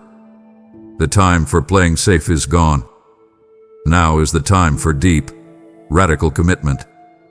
I am calling you to be all in. I am asking you to choose me, fully and completely, without holding anything back. I see how you live your life. I see you planning for 5 years from now, 10 years from now. You worry about your retirement fund. You worry about the promotion at your job. You worry about what people think of your new car. But I tell you, tomorrow is not promised to anyone. You do not own tomorrow. You only have this very moment. Your life is like a vapor, like a puff of breath on a cold window. It is here for a second, and then it vanishes. Do not let the enemy of your soul trick you. His favorite weapon is delay. He whispers to you, you have time. You can get serious about God later. You can forgive that person next week. You can pray tomorrow. That is a lie. Delay is a trap. I command you to break free from that trap today. Do not wait for a crisis to drop you to your knees. Do not wait for the doctor to give you bad news before you call my name. Call on me now. I am a God of immense patience. My mercy is vast, like the ocean. I have waited for you. I have watched you run, I have watched you hide, and I have kept the door open. But you must realize that even my patience has a season. The time of grace is open now, but like the doors of the ark in Noah's day, there comes a time when the door must shut. Do not test the limits of this time. Look at your life. Look at the distraction. Look at how easily you drift away from me. I am inviting you to come back to the center. I am inviting you to anchor yourself in me before the winds get stronger. You often feel tired, drained by the demands of your family, your boss, your bills. I see that exhaustion. I know you feel like you are running on a treadmill that never stops. But the rest you are looking for is not in a vacation or a day off. It is in me. It is in realizing that time is short. So you must focus on what truly matters. Stop hitting the snooze button on your spirit. I am sounding the alarm in heaven. I am whispering in your ear. Wake up, my beloved. The sunset of this age is approaching. I want you to be ready. I want you to be standing tall, your eyes fixed on me, your heart clean and your hands ready to serve. Do not waste these final 3 minutes on things that will burn up and fade away. Give me your time. Give me your heart. Give me your yes right now. Look around you. I command you to really look. You not just glance at the surface, but look deep into the foundations of the world you live in. You see the cracks, don't you? You see the shaking. I told you this would happen. I told you that everything that can be shaken will be shaken. And now, you are watching it with your own eyes. You turn on your news feed, and you see economies trembling. You see governments arguing and stumbling like confused children. You see societies tearing themselves apart over words and anger. I see the fear that rises in your throat when you look at your bank account or think about your job security. You wonder if the ground beneath you is going to hold. You wonder if the plans you made for safety are going to be enough. I am telling you now, they are not. Do not put your trust in these hollow structures. Do not build your house on the sand of political promises or financial forecasts. These things are like clay in the rain. They will crumble, and they will wash away. I invite you to see the truth. The comfort you feel in this world is a deception. It is a lullaby designed to put you to sleep while the house burns. You have been trained to think that if your bills are paid and your refrigerator is full, you are safe. That is a lie. That is the illusion of stability. I want you to detach your heart from these material things right now. Look at your possessions. Look at your house, your car, your gadgets. Ask yourself, can these things pass through the fire? Because the fire is coming.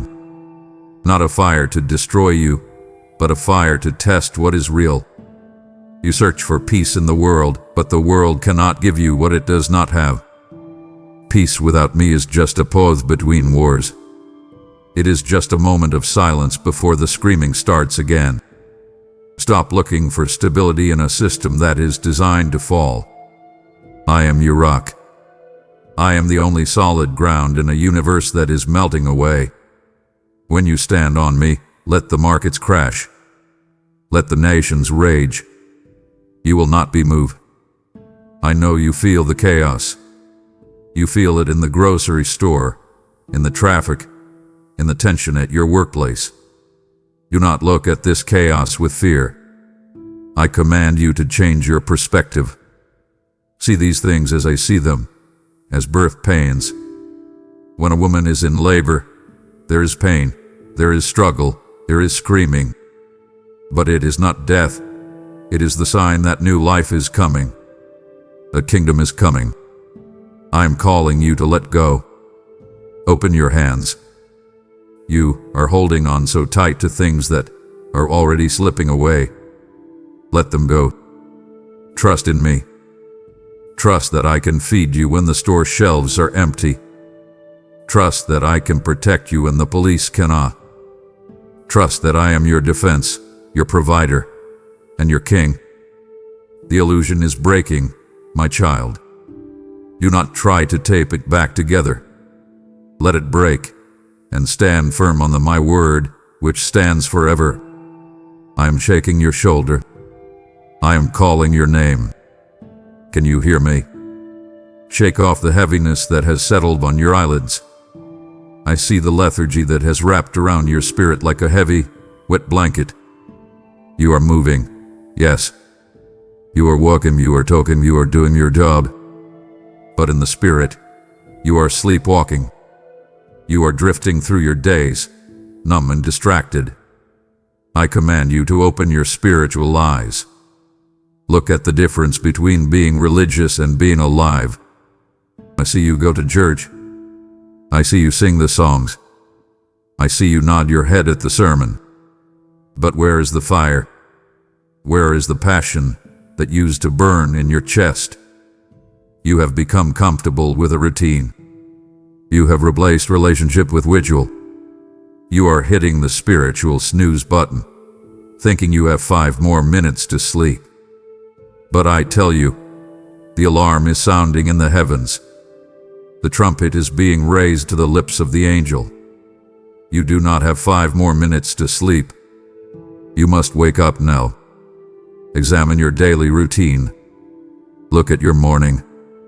You eat for your phone before you reach for me. You fill your mind with the noise of the world before you fill your heart with my truth. You are feeding your flesh and starving your spirit, and then you wonder why you feel so weak. I invite you to ask for the fire. Ask for the Holy Spirit to come like a fresh wind and blow away the fog of apathy. You have settled for a lukewarm life, and it sickens me. I want you hot. I want you burning. I want you alive. Stop going through the motions. Stop pretending that everything is fine when your spirit is drying up. I am warning you because I love you. The thief comes in the night. He comes when the householder is asleep. He comes to steal, kill, and destroy. If you are sleeping, how will you stop him? How will you protect your family? How will you guard your heart? You must be alert. You must be watchful. I call you to stand up on the inside. Stand up and shake the dust off your soul. Look at the horizon. A king is coming. Do you want to be found sleeping when I knock on the door? Do you want to be found dreaming of worldly things when I call you to eternity? No. I know you want to be ready. To wake up. Wash your face in the water of my word. Put on your armor. The night is almost over, and the day is breaking. Be a child of the day. Be awake. Be alive. Come closer. Let us look inside. I want to look past your face, past your smile, past the words you say to your friends. I want to look into the secret chambers of your heart. I hold the searchlight of truth, and I am shining it into the corners you tried to keep dark. I command you to look deep within. Is there hidden sin blocking your connection with me? Do not tell me no too quickly. Look again. I see the little things you justify. I see the white lies you tell at work to protect yourself. I see the gossip you share that you call venting. I see the lustful glance you think no one noticed. I noticed. I see it all. You think these are small things. You think, I am not a murderer. I am not a thief. But I tell you, a little leaven leavens the whole lump. A small crack in the dam eventually brings the whole wall down. Do not justify these compromises. They are weeds in the garden of your soul, and if you do not pull them out now, they will choke the life out of you. Bring every secret thought into the light. Bring every hidden motive to me. I am not here to condemn you. I am here to cleanse you. But I cannot clean what you will not show me. I cannot heal what you hide. Confess it. Say it out loud.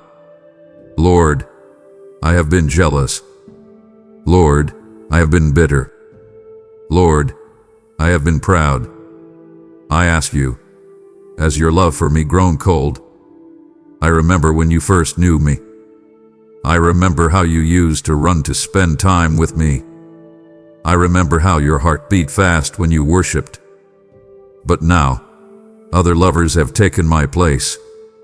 You love your comfort more than me. You love your reputation more than me. You love your entertainment more than me.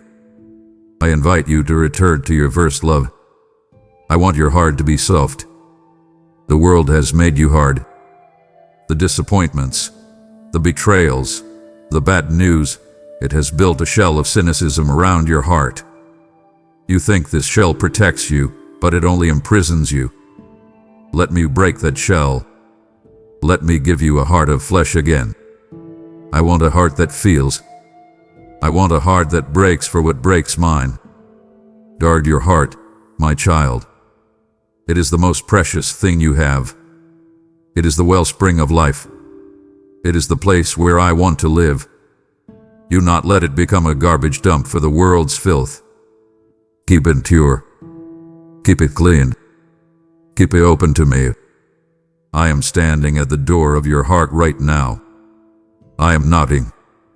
Will you open every room to me? Or are there rooms you are keeping locked? Give me the keys.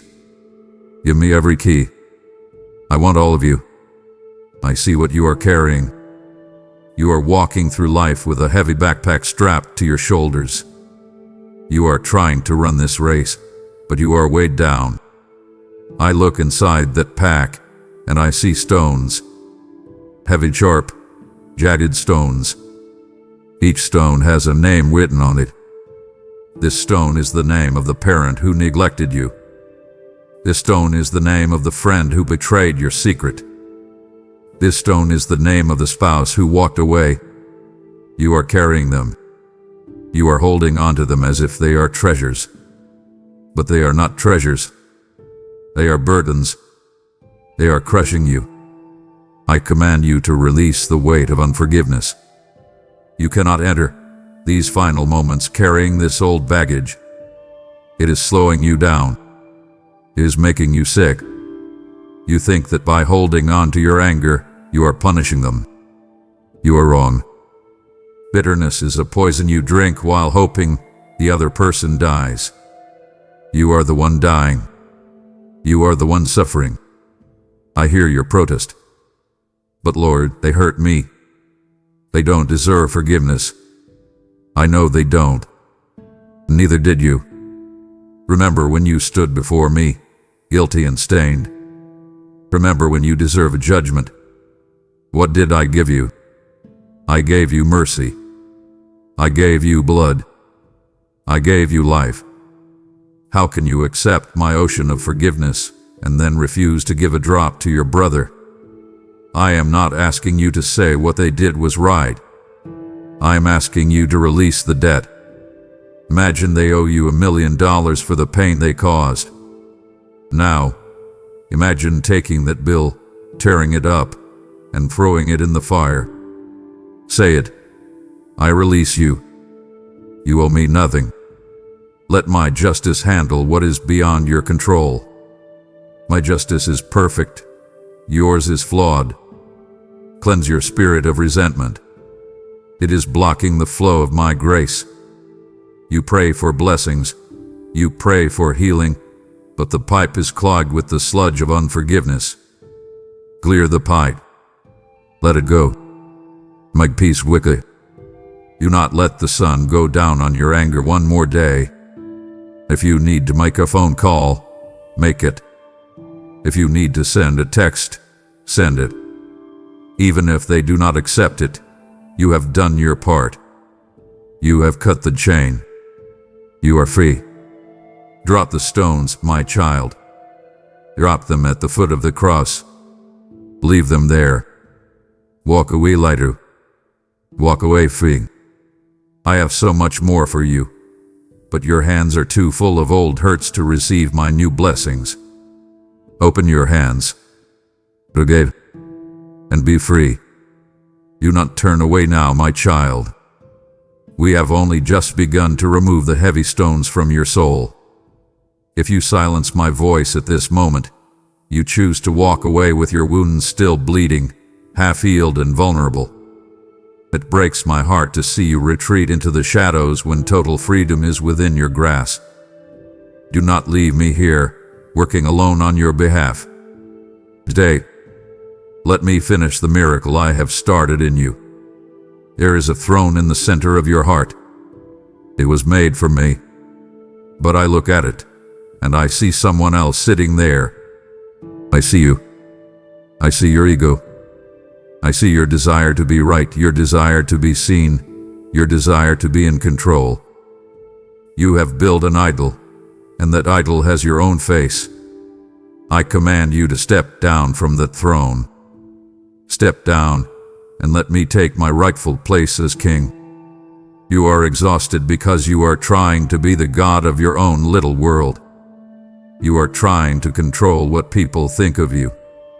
You are obsessing over your image, your reputation, your legacy. You check the mirror constantly. You check the likes. You check the comments. You are enslaved by the opinions of others. Stop it. Stop obsessing over yourself. True life is found in losing yourself, not finding yourself. I told you, he who seeks to save his life will lose it. But he who loses his life for my sake will find it. This is the paradox of the kingdom. You are trying to preserve your life, and it is slipping through your fingers like sand. Let it go. Give it to me. I invite you to turn your eyes outward. Look away from the mirror. Look at the people around you. Look at the needs of your neighbor. When was the last time you asked someone how they were doing and really listened, instead of waiting for your turn to talk? When was the last time you served someone without expecting a thank you? Humble yourself. The way up is down. I resist the proud. I push against them. Do you want me pushing against you? No. But I give grace to the humble. I rush like a river to the low places. Be a low place. Be humble. Admit you don't know everything. Admit you are not strong enough on your own. Crucify the flesh daily. This is not a one-time event. Every morning, you have a choice. Who is going to sit on the throne today? Your will or mine? Your wants or my plans? Choose me. It will hurt your prying. It will sting your ego. But it will save your soul. I want to be the captain of your ship. Stop fighting me for the wheel. You are steering into rocks. Let me steer. I know the way. I know the destination. Trust me. Die to yourself so that you can truly live in me. This is the only way to survive the times that are coming. A dead man cannot be offended. A dead man cannot be anxious. Be dead to self, and be alive to me. I am calling you into the war room. I am calling you into the quiet place where battles are won before they are ever fought on the earth. I look at how you handle your problems. When a crisis hits, when the medical report is bad, when the bank account is empty, when your child is rebellious, what is your first move? You panic. You call a friend. You Google the symptoms. You worry. You pace the floor.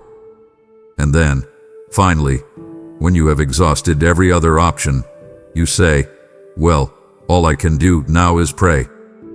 I command you to flip that script immediately.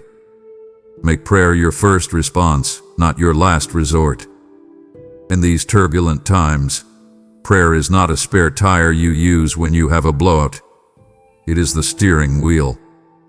It is the engine. It is the only way you will navigate the road ahead without crashing. I invite you to seek my face in the secret place. I am not asking for a performance. I am not impressed by big words or religious poetry. I am impressed by a broken and contrite heart. I want you to be real with me. I see you sitting there, overwhelmed by the noise of the world. You carry the weight of the news, the politics, the wars. It is too heavy for you. Come into the sanctuary of prayer. Close the door. Shut out the world. In my presence, the noise fades. In my presence, the giants look small because you see how big I am. You not just recite words you learned as a child. Pour out your heart to me like water. Tell me you are scared. Tell me you are angry. Tell me you are confused. I can handle your honesty. I would rather have your raw honesty than your polished hypocrisy. And then I want you to do something you rarely do. I want you to listen. Prayer is a conversation, not a monologue. You talk, and then you say amen and walk away. Pause. Be still. Listen for my still, small voice. I have secrets to whisper to you. I have strategies to give you. I have peace to pour into you, but you must be quiet enough to receive it. I call you to be an intercessor. Look at your family. Look at your nation. The walls are broken down. I am looking for someone to stand in the gap. Will you be that person? Will you fight for your children on your knees? You worry about them. You nag them. You lecture them. But have you really prayed for them? Have you waged war for their souls in the Spirit? Prayer moves hands that move the world. I have given you authority. You are not a beggar. You are a child of the King. Pray with authority. Mind the darkness that is trying to encroach on your home. Lose the light of my Spirit. Speak to the mountains in your life and command them to move. Stop talking to me about how big your mountain is, and start talking to your mountain about how big your God is. And let your prayers be filled with thanksgiving. This is the key that unlocks the gates. Even in the middle of the storm, Find something to thank me for. Thank you, Lord, that I am breathing. Thank you that you are with me. Thanksgiving shifts the atmosphere. It takes your eyes off the problem and puts them on the provider. Enter my gates with thanksgiving today. I am asking you to look at the book that sits on your shelf, perhaps gathering dust. You call it the Bible. I call it your lifeline. In the days ahead, there will be a famine, not a famine of bread or water, but a famine of hearing the words of the Lord. The time is coming when truth will be scarce, when lies will be sold as facts, and when confusion will reign in the streets. How will you survive? I command you to devour the scriptures. Do not just nibble on them. Do not just read a verse of the day on your phone and think you are fed. You are starving your spirit. You need meat. You need substance. Eat the scroll. Read it until it becomes part of your blood and bone. Read it until it rewrites the code of your mind. You are being bombarded by information. The news, social media, the opinions of experts. It is a flood of sewage pouring into your mind every day. You need a filter. My word is that filter. I want you to view every news report, every life event, every crisis through the lens of my truth. If the world says fear, my word says fear not. If the world says hoard, my word says give. If the world says hate, my word says love. Who are you going to believe? I invite you to read for transformation, not just information. You read to know facts. I want you to read to know me. When you open the pages, ask the Holy Spirit, show me Jesus here. Show me your heart. Let the text read you. Let it cut you. Let it perform surgery on your attitudes and your perspectives. Hide my promises in your heart. Why? So that you may not sin against me when you are tested. When the enemy comes in like a flood, and he will, you need a weapon. He will whisper to you, you are a failure. You are alone. God has forgotten you. If your mind is empty, you will agree with him. But if your heart is full of my word, you will pull out the sword of the Spirit. You will say, no. It is written, I am the head and not the tail. It is written, I will never leave you, nor forsake you. You cannot fight a spiritual battle with human logic. You fight it with, it is written. Build your house upon the rock of my teachings. I told you about the two builders. One built on sand, on feelings, on popular opinion, on the trends of the culture. The other built on the rock, on obedience to my word. The storm came to both houses. The rain fell on both. The wind blew against both.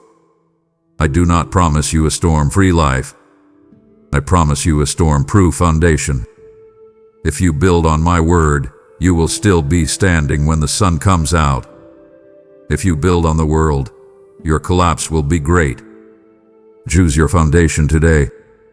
Dig deep. Anchor yourself in the truth that does not change. I want you to think about a lamp. In the ancient days, a lamp needed oil to burn. Without oil, it was just a useless piece of clay. I told a story once about 10 young women waiting for a wedding procession. 5 were wise and took extra oil. 5 were foolish and only took what was in their lamps. They all slept. But when the cry rang out at midnight, the bridegroom is coming, only 5 were ready. The others ran out of oil. Their lamps flickered and died. I am asking you, check your oil level. The oil represents the presence of the Holy Spirit. It represents intimacy with me. It represents a history of walking with God in the secret place. You cannot survive on yesterday's anointing. You cannot survive on the spiritual experiences you had 10 years ago. The manna from yesterday is rotten. You need fresh oil today. I command you to cultivate the presence of the Holy Spirit continuously. Do not grieve Him. Do not ignore Him.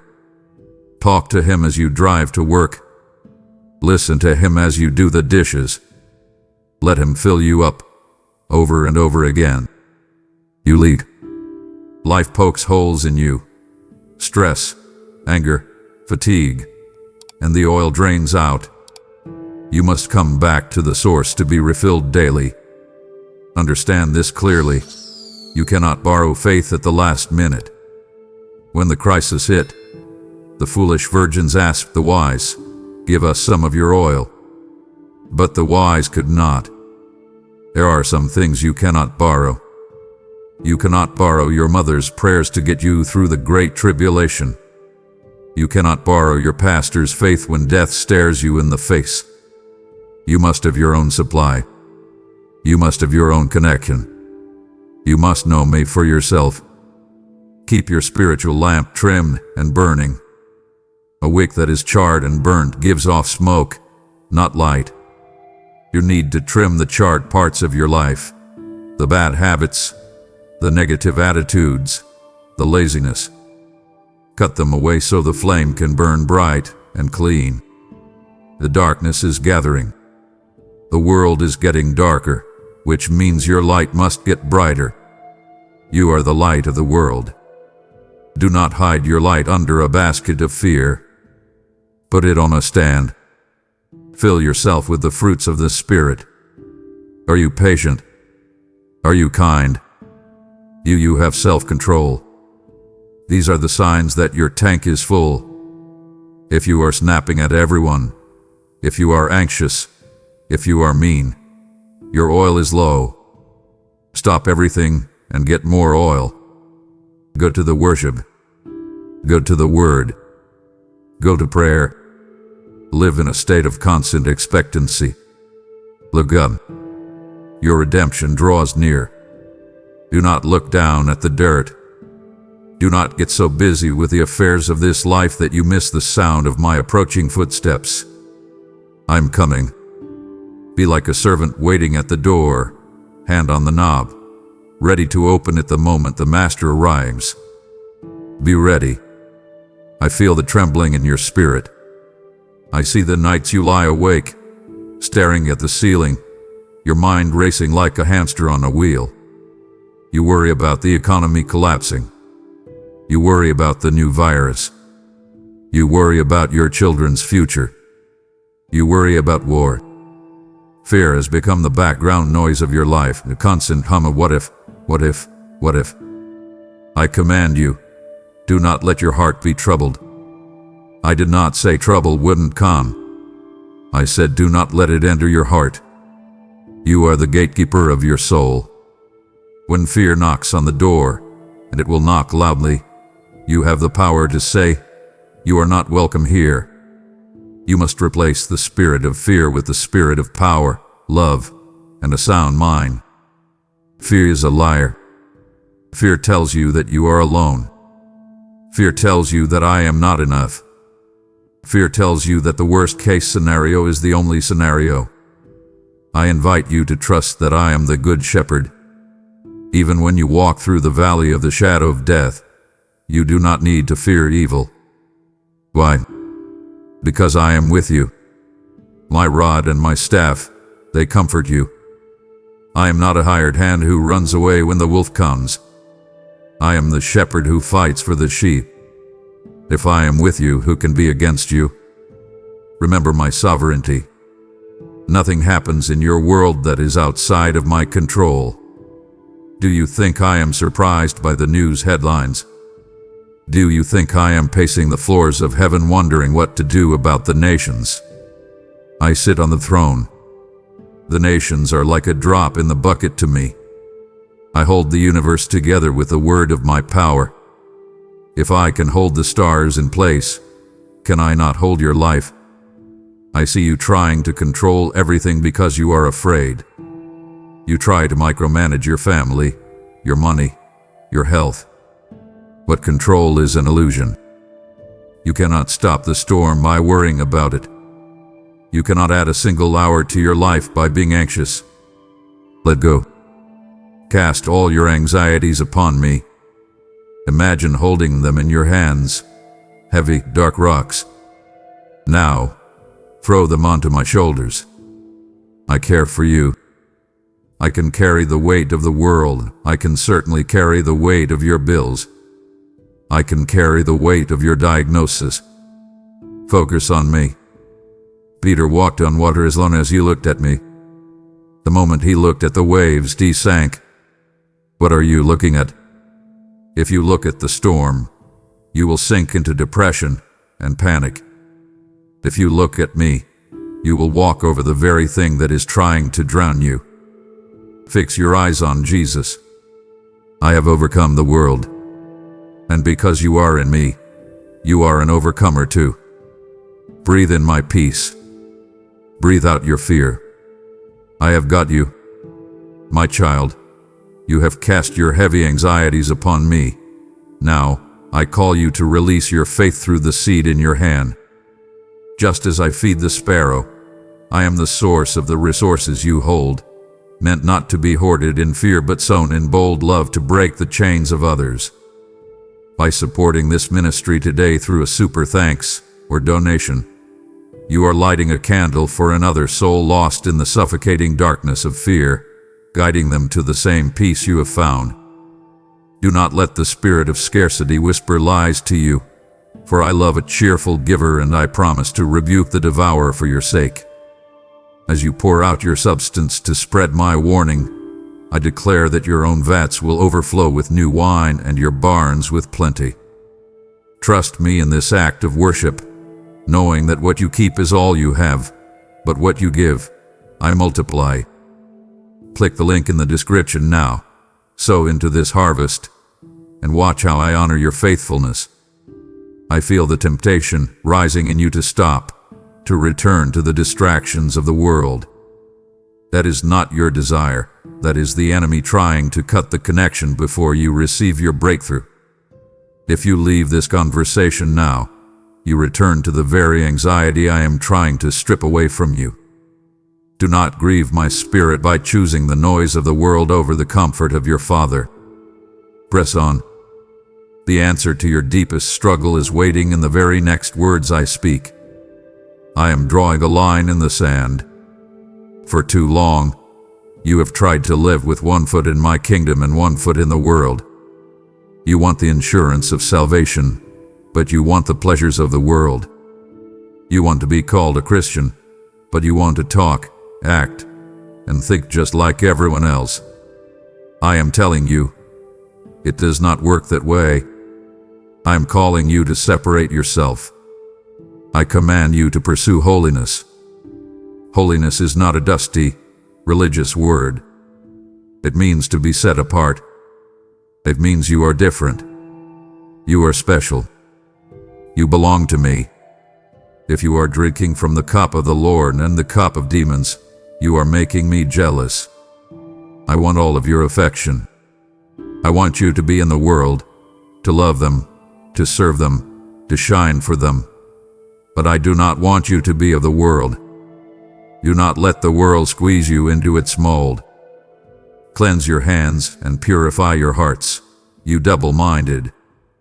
You try to serve two masters. You try to please the crowd and please God. You cannot. You will hate one and love the other. Choose today. Stop watching the things that pollute your spirit. Stop listening to the music that glorifies sin. Stop laughing at the jokes that mock righteousness. You think it doesn't affect you, but it is slowly desensitizing you. It is dimming your light. I invite you to be a living sacrifice. In the Old Testament, a sacrifice was killed and placed on the altar. But you are a living sacrifice. The problem with a living sacrifice is that it keeps trying to crawl off the altar. Stay on the altar. Say, Lord, here is my body. Here are my eyes, my ears, my mouth, my sexuality, my ambition. I give it all to you. Make me holy. Walk in the light as I am in the light. When you walk in the light, you have nothing to hide. You are transparent. you have fellowship. When you hide in the shadows, you are isolated and vulnerable. Come out of the shadows. If there is a habit you are hiding, bring it to me. If there is a relationship that is dragging you down, cut it off. It is better to enter heaven maimed than to go to hell whole. Refuse to engage in the unfruitful works of darkness. Instead, expose them, not by being judgmental and self-righteous, but by the way you live. Your integrity should expose their corruption. Your love should expose their hate. Your peace should expose their chaos. I am not calling you to be legalistic. I am not calling you to follow a list of rules without a heart. I am calling you to a love affair so deep that you do not want to offend me. Holiness is the reaction of a heart that has seen my glory. Be holy, Ram. Be like your Father. Wear the family resemblance with pride. The time is short, and the bride must make herself ready. Your wedding dress should be without spot or wrinkle. Wash your robes in the blood of the Lamb and walk in purity. I am looking at your hands. Open them. What are you holding? I have placed gifts in those hands, talents, resources, abilities, and time. I did not give them to you to hoard. I did not give them to you to hide. I gave them to you to use. I gave them to you to invest. You are a steward, a manager of my property. One day, very soon, the owner is coming back to ask, what did you do with what I trusted you with? I command you, do not bury your gifts in the ground. I know why you do it. You are afraid. You are afraid of failure. You are afraid of what people will say if you step out and try. You are afraid you are not good enough. So, you dig a hole called comfort, and you bury your potential there. You sit on it, thinking you are keeping it safe. But I tell you, a ship in the harbor is safe, but that is not what ships are built for.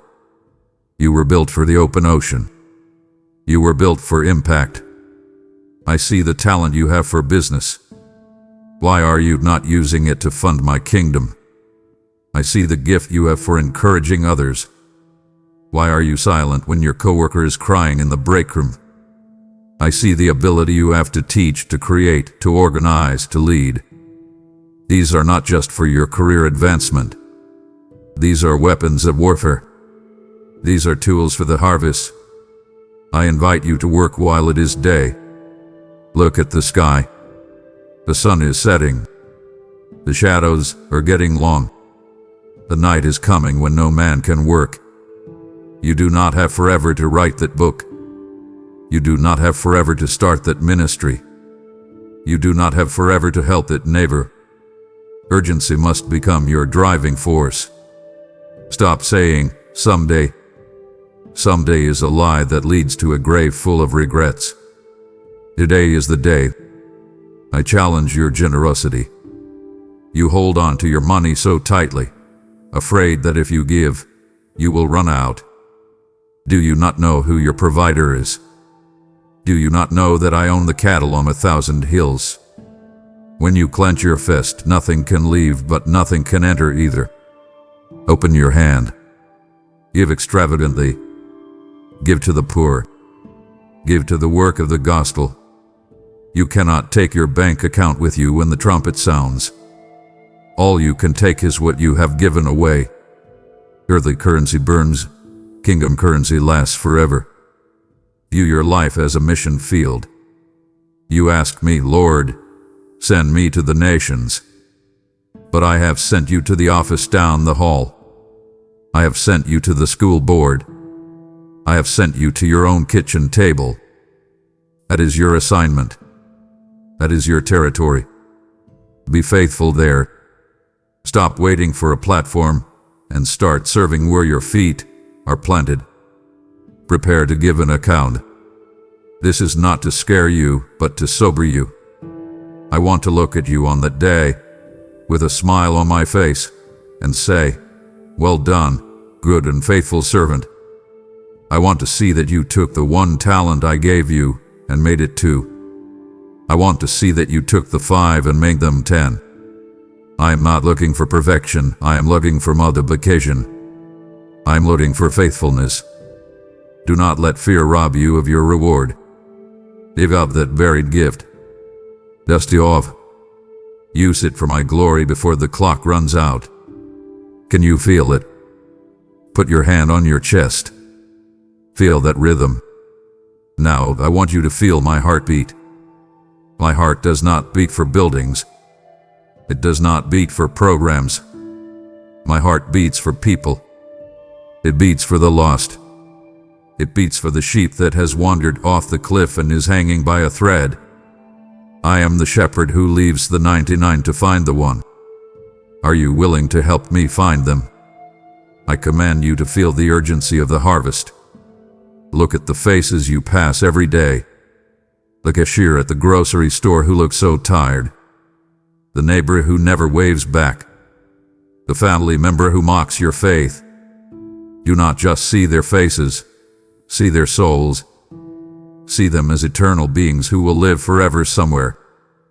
If they do not know me, they are walking toward a cliff blindfolded. Does that not break your heart? Does that not move you to speak? I invite you to share the gospel with urgency. You are afraid of being awkward. You are afraid of offending them. You are afraid of rejection. But I ask you, is your fear of awkwardness greater than your love for their soul? Is your comfort more important than their eternity? Silence is not love. If you saw a house on fire and people sleeping inside, would you walk by quietly because you didn't want to disturb them? No. You would scream. You would bang on the door. The world is on fire. Do not be silent. Do not be ashamed of my name. I am the power of God unto salvation. When you speak my name, chains break. When you share your testimony, darkness flees. You do not need to be a theologian. You do not need to have all the answers. You just need to be a witness. A witness simply says, I was blind, but now I see. I was broken, but now I am whole. No one can argue with your story. Reach out to the marginalized. The world loves the beautiful, the rich, the successful. But I am close to the broken-hearted. I am found in the slums, in the hospitals, in the prisons. Go there. Go to the people society has thrown away. Of the unlovable, at the untouchable. When you do it to the least of these, you are doing it to me. Pray for laborers. Look at the fields. They are white for harvest. But the laborers are few. Everyone is too busy building their own kingdoms to build mine. Be the answer to your own prayer. Say, here I am, Lord. Send me. Send me to my workplace. Send me to my gym. Send me to my family reunion. Show them my love. Words are powerful, but actions are undeniable. Love is the most powerful apologetic. Let them see a difference in you. Let them see a peace that doesn't make sense. Let them see a joy that defies their circumstances. When they ask you, why are you so different? Point them to me. You are my ambassador. You represent the King of Kings in a foreign land. Represent me well. The time is short, and the stakes are infinite. Bring them home. You are in a war zone.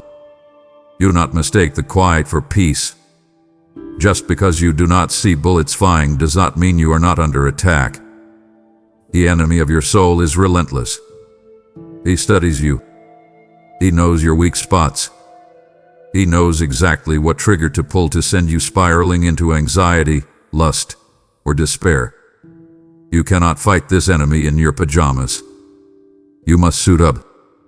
I command you to put on the full armor of God.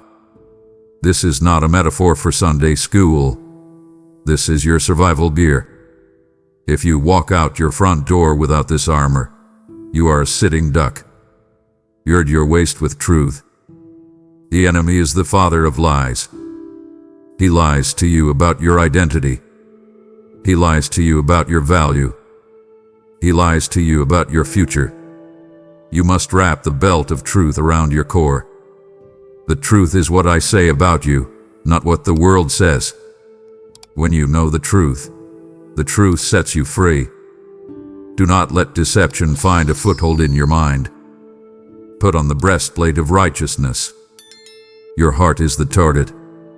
The enemy wants to wound you with guilt and shame. He wants to remind you of your past sins. He wants to accuse you. The breastplate protects your vital organs. It is not your righteousness, which is like filthy rags, but my righteousness. Wear it like a Kevlar vest.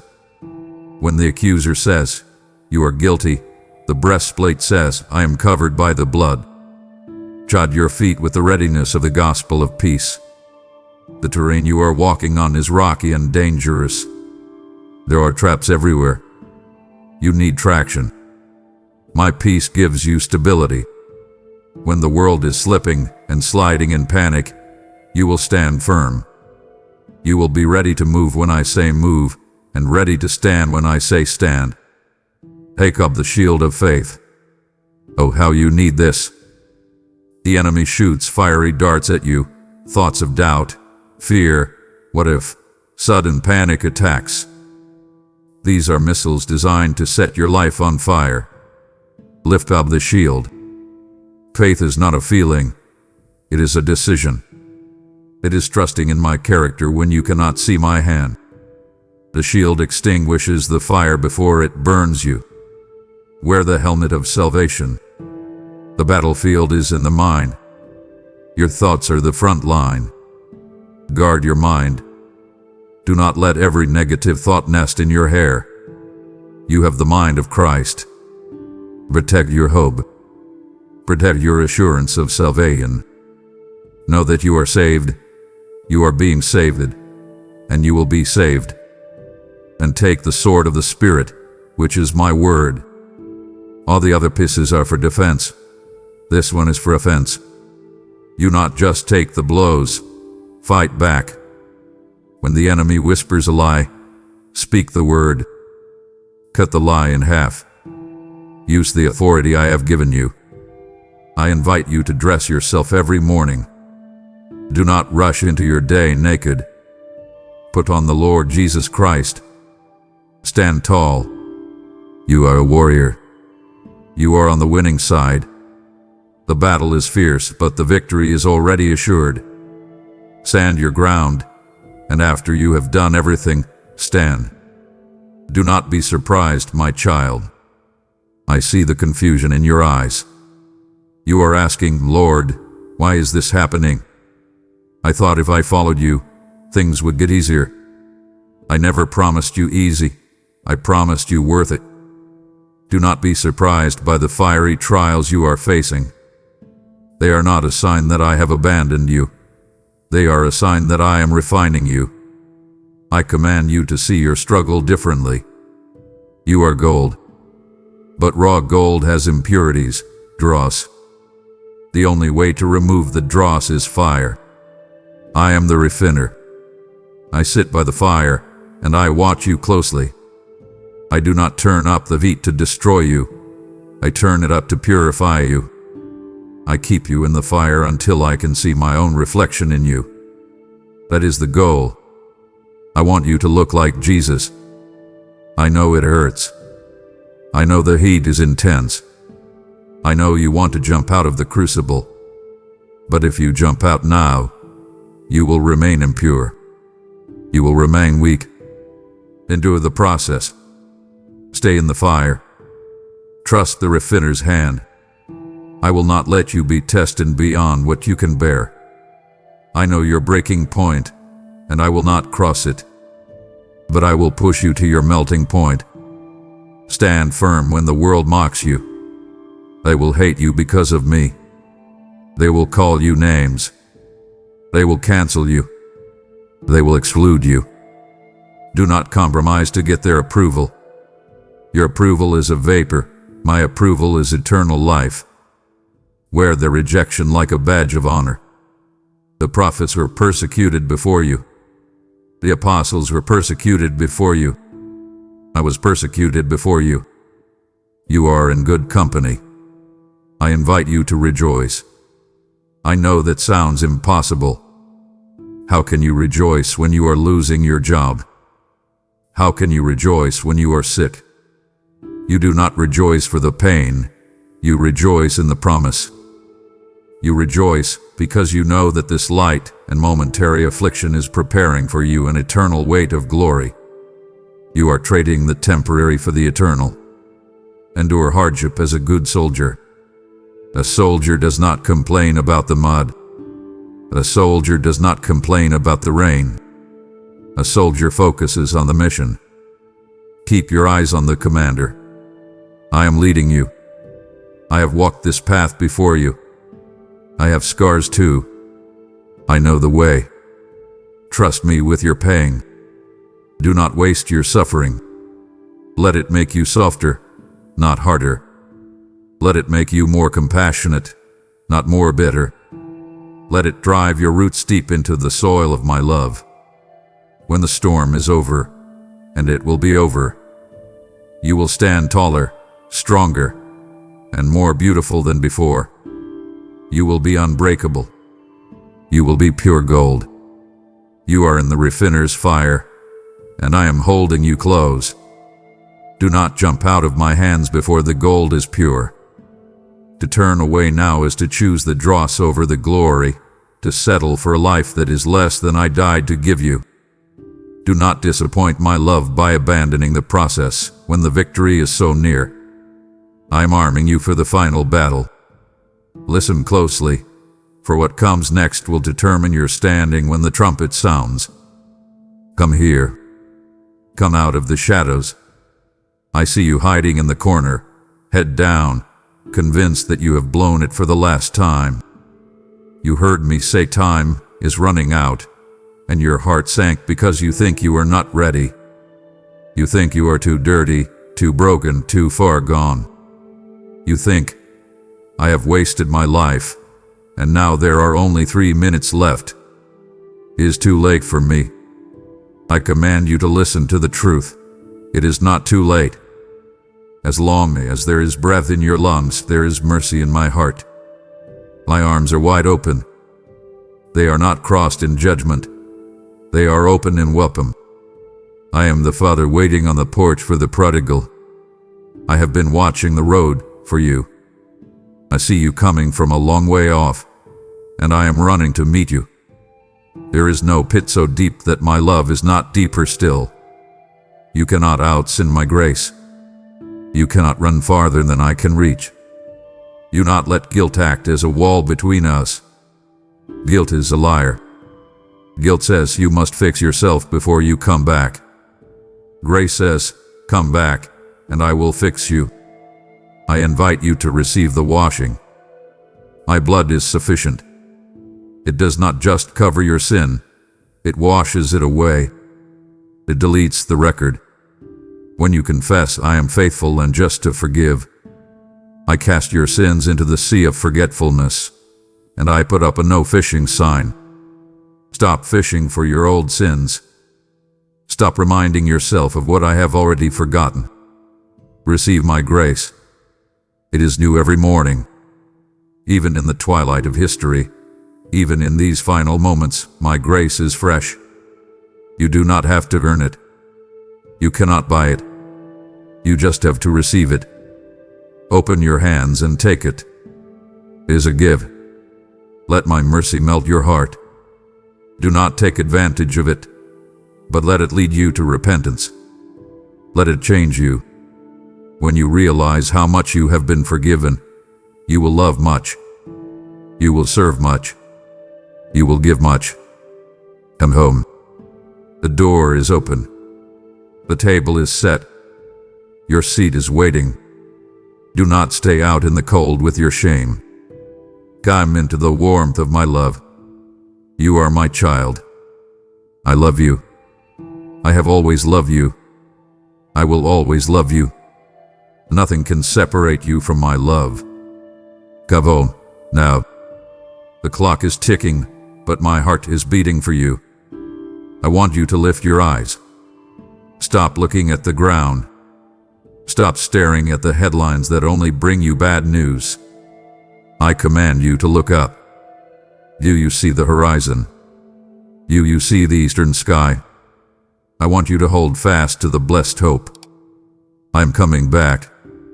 This is not a fairy tale. This is not a myth invented to make you feel better. This is the truest reality of the universe. I am coming back for my bride, and that bride is you. I invite you to let the reality of my return be the anchor for your soul. You are sailing in stormy seas right now. The waves of culture are crashing over the bow of your jet. The winds of deception are howling. Without an anchor, you will drift. You will be shipwrecked on the rocks of despair. But when you hook your faith into the promise of my return, you hold steady. The boat may rock, but it will not sink. Imagine the moment. I want you to visualize it. One day, perhaps today, the sky will roll back like a scroll. You will hear a shout. It will not be the shout of a politician or a news anchor. It will be the voice of the archangel. You will hear the trumpet of God.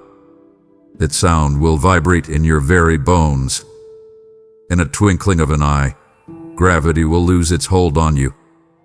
The things that weigh you down, the sickness in your body, the depression in your mind, the grief in your heart, will instantly vanish. You will be caught up. You will see me face to face. I see you getting tired. I see the weariness in your spirit. You ask, how long, O Lord? You feel like a sentry standing on the wall in the middle of the cold night, waiting for the sun to rise. I am telling you, the dawn is breaking. Do not fall asleep now. Comfort one another with these words.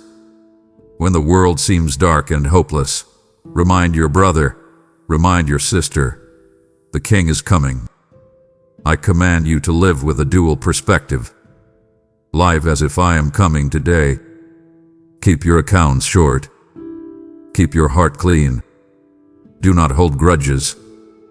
If you knew I was walking through your front door at 5:00 p.m., would you be arguing with your spouse? Would you be watching that filth on the internet? Oh, you would be ready. Live like that. But also, plan as if I am tarrying for a generation. Plant trees. Build families. Invest in the future. Occupy until I come. Do not let the scoffers discourage you. They say, where is the promise of his coming? Everything goes on as it has since the beginning. They are blind. They do not see the labor pains. They do not see the convergence of signs. But you, my child, are not in darkness. You are a child of the light. Keep your eyes on the eastern sky. Your deliverance is closer now than when you first believed. Every ticking second is 1 second closer to the trumpet. Hold on. I am at the door. I am offering you a gift that money cannot buy. I am offering you something that the richest men in the world are searching for but cannot find. I am offering you peace. But listen closely. The peace I give is not as the world gives. The world gives peace only when the circumstances are perfect. The world says, I will be peaceful when the bank account is full, when the kids are behaving, when the doctor says cancer-free, and when there is no war. That is not peace. That is just a temporary break in the chaos. I invite you to receive a peace that passes all understanding. This means it doesn't make sense. It is a peace that stands in the middle of the hurricane and stays calm. It is a peace that sits in the waiting room of the hospital and worships. It is a peace that loses a job and says, God is my provider. This peace guards your heart and your mind like a soldier. It stands at the door of your emotions and says to panic, you cannot enter. I command you to remain calm in the midst of the storm. Remember when I was in the boat with the disciples? The storm was raging. The waves were swamping the boat. The disciples were screaming, "We are going to die." Where was I? I was asleep on a cushion. Why? Because I knew who held the ocean. I knew the destination. I want you to have that same sleeping in the storm faith. I am in the boat with you. You will not sink. Let your gentleness be evident to all. Why? Because the Lord is near. When people look at you, they should see a stability that confuses them. They are running around like chickens with their heads cut off, terrified of the news, terrified of the economy. But you are grounded. You are steady. You are the thermostat, not the thermometer. Do not reflect the chaos of the room. Set the temperature of peace in the room. My peace is a weapon. Use it. When anxiety tries to strangle you, declare my peace. When confusion tries to cloud your mind, speak my peace. Rest in the knowledge that I hold the universe in the palm of my hand. I know the number of hairs on your head. I know the number of days in your life. Do you think I have lost control? Do you think I fell asleep at the wheel? No. I'm sovereign. Stop trying to figure everything out. Your need to understand everything is killing your peace. You do not need to know what is happening. You only need to know who is in charge. Trust me. Lean back. Exhale. Let my peace wash over you like a warm river.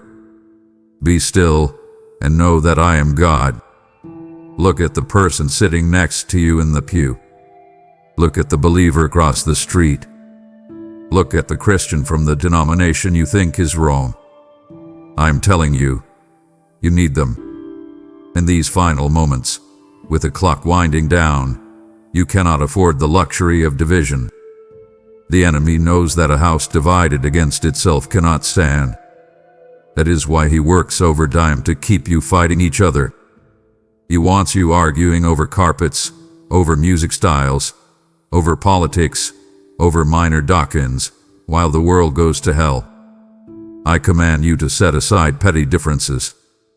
Now is the time to stand together as one body. You are soldiers in the same army. You are in the trenches.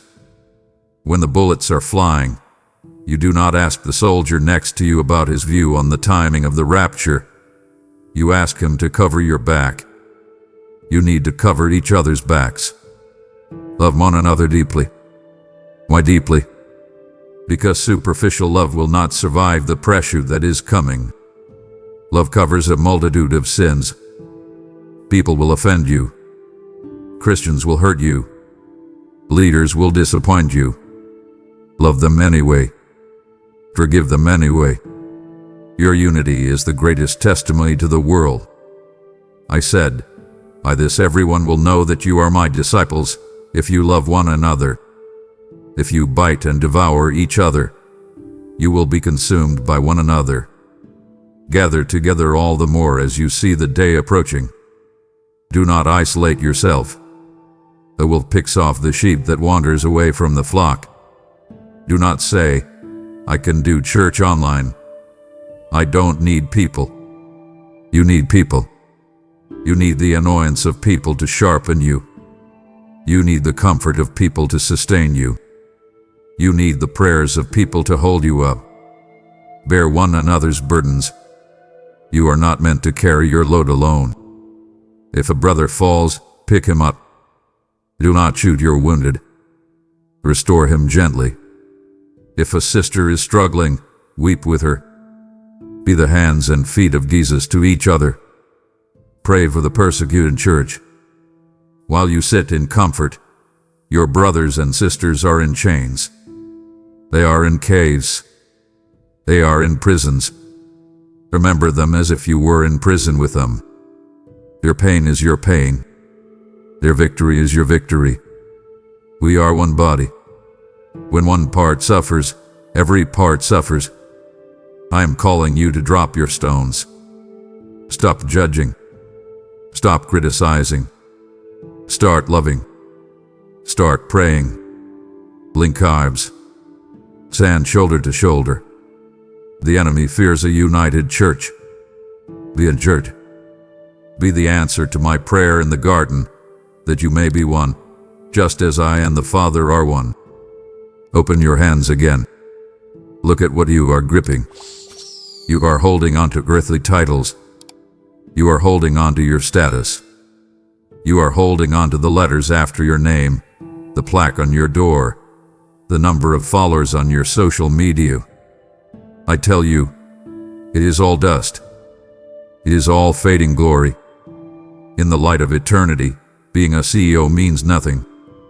Being a celebrity means nothing. Being faithful means everything. I command you to loosen your grip. You not love the world or anything in the world. The love of the Father is not in those who love the world. The world is a sinking ship. Why are you painting the walls of a cabin on the Titanic? Why are you trying to build a legacy in a system that is marked for destruction? Remember your citizenship. You are not a citizen of this earth. You are an expat. You are an alien. You are just passing through. Your passport is stamped Kingdom of Heaven. Do not get too comfortable in the hotel room. Do not start nailing pictures to the walls of this temporary life. Be ready to move. Invest your treasure in heaven. Where your treasure is, there your heart will be also. If your treasure is in the stock market, your heart will be anxious. If your treasure is in your house, your heart will be fearful of fire or flood. But if your treasure is in souls, if your treasure is in obedience, moths cannot eat it. Rust cannot destroy it. Thieves cannot steal it. Send your treasure ahead. You can't take it with you, but you can send it ahead. Be ready to leave everything behind at a moment's notice. Remember Lot's wife. She looked back. Why? Because her heart was still in Sodom. She loved her life there more than she loved her salvation. Do not look back. When the trumpet sounds, do not look at your car. Do not look at your trophies. Look at me. Find your satisfaction in me alone. You are trying to fill a God-sized hole with earth-sized things. It will never work. You will always be thirsty. Drink from the living water. Detach from the love of money. Detach from the need for approval. Detach from the addiction to comfort. Be a light traveler. A soldier does not carry a microwave and a sofa into battle. He carries only what is essential. Travel light, my child. The journey is almost over. The clock is winding down to the final seconds of this holy encounter. Do not turn your back on me when the door is closing. It would crush my heart to see you distracted by a dying world in these crucial, final moments of instruction. You have come too far to miss the specific blessing I have saved for the end. Do not let the thief steal the climax of your redemption. Zay, listen. Your readiness for eternity depends on this. You have loosened your grip on the fading dust of this world. Now, fasten your heart to the unshakable treasures of my kingdom. The currency of earth will soon burn, but the souls won through your generosity will shine like stars in your crown for all eternity. I invite you to transfer your wealth from a failing system to an eternal one by partnering with this mission through membership or a gift today. Every offering you make is a lifeline thrown to a drowning world, ensuring my urgent message reaches them before the final trumpet sounds. Do not delay, for the night comes when no man can work, and your opportunity to use earthly treasure for heavenly glory is fading fast. I decree that as you water this garden of truth, your own soul will be like a well-watered garden, never lacking in times of drought. Secure your legacy in heaven right now. Give through the link below, and let your treasure be where your heart truly belongs. I see the heaviness. I see the spirit of heaviness that tries to settle on you like a fog. You look at the news, and you sigh. You look at the evil in the world, and you weep. It is right to weep for the lost, but it is wrong to let the darkness steal your light. I command you, do not let the heaviness of the times steal the joy of your salvation. Rejoice in the Lord always. I will say it again, rejoice. Joy is not a suggestion, it is a command. Why? Because joy is your strength. Nehemiah told the people, the joy of the Lord is your strength. If you lose your joy, you lose your strength. If you are joyless, you are weak. You are an easy target for the enemy. I invite you to laugh. Laugh at the days to come. Not because you are naive, but because you know the ending of the story. You win. I win. We win. Your name is written in the book of life. That is the greatest miracle. The demons submit to you. Good. But rejoice that your name is written in heaven. You have a reservation at the wedding feast. You have a mansion prepared. You have a new body waiting. Is that not reason to shout? Sing songs of praise. Worship is warfare. When you worship, you confuse the enemy. He does not understand how you can sing when you are in pain. He does not understand how you can praise when you are broke. It drives him crazy. It breaks his power over your mind. Put on the garment of praise for the spirit of heaviness. Shift the atmosphere in your home. Turn off the news and turn on the worship. Remember what I have saved you from. Look back at the pit. Look back at the mire. I pulled you out. I set your feet on a rock. I put a new song in your mouth. Never lose the wonder of your salvation. Never get you to grace. Let it thrill you every day. Let your face reflect the light of my glory. The world is desperate for hope. They are drowning in despair. If you walk around with a sour face, looking just as miserable as they are, why would they want what you have? But if you have a sparkle in your eye, if you have a smile in the storm, they will ask you for the reason for the hope that lies within you.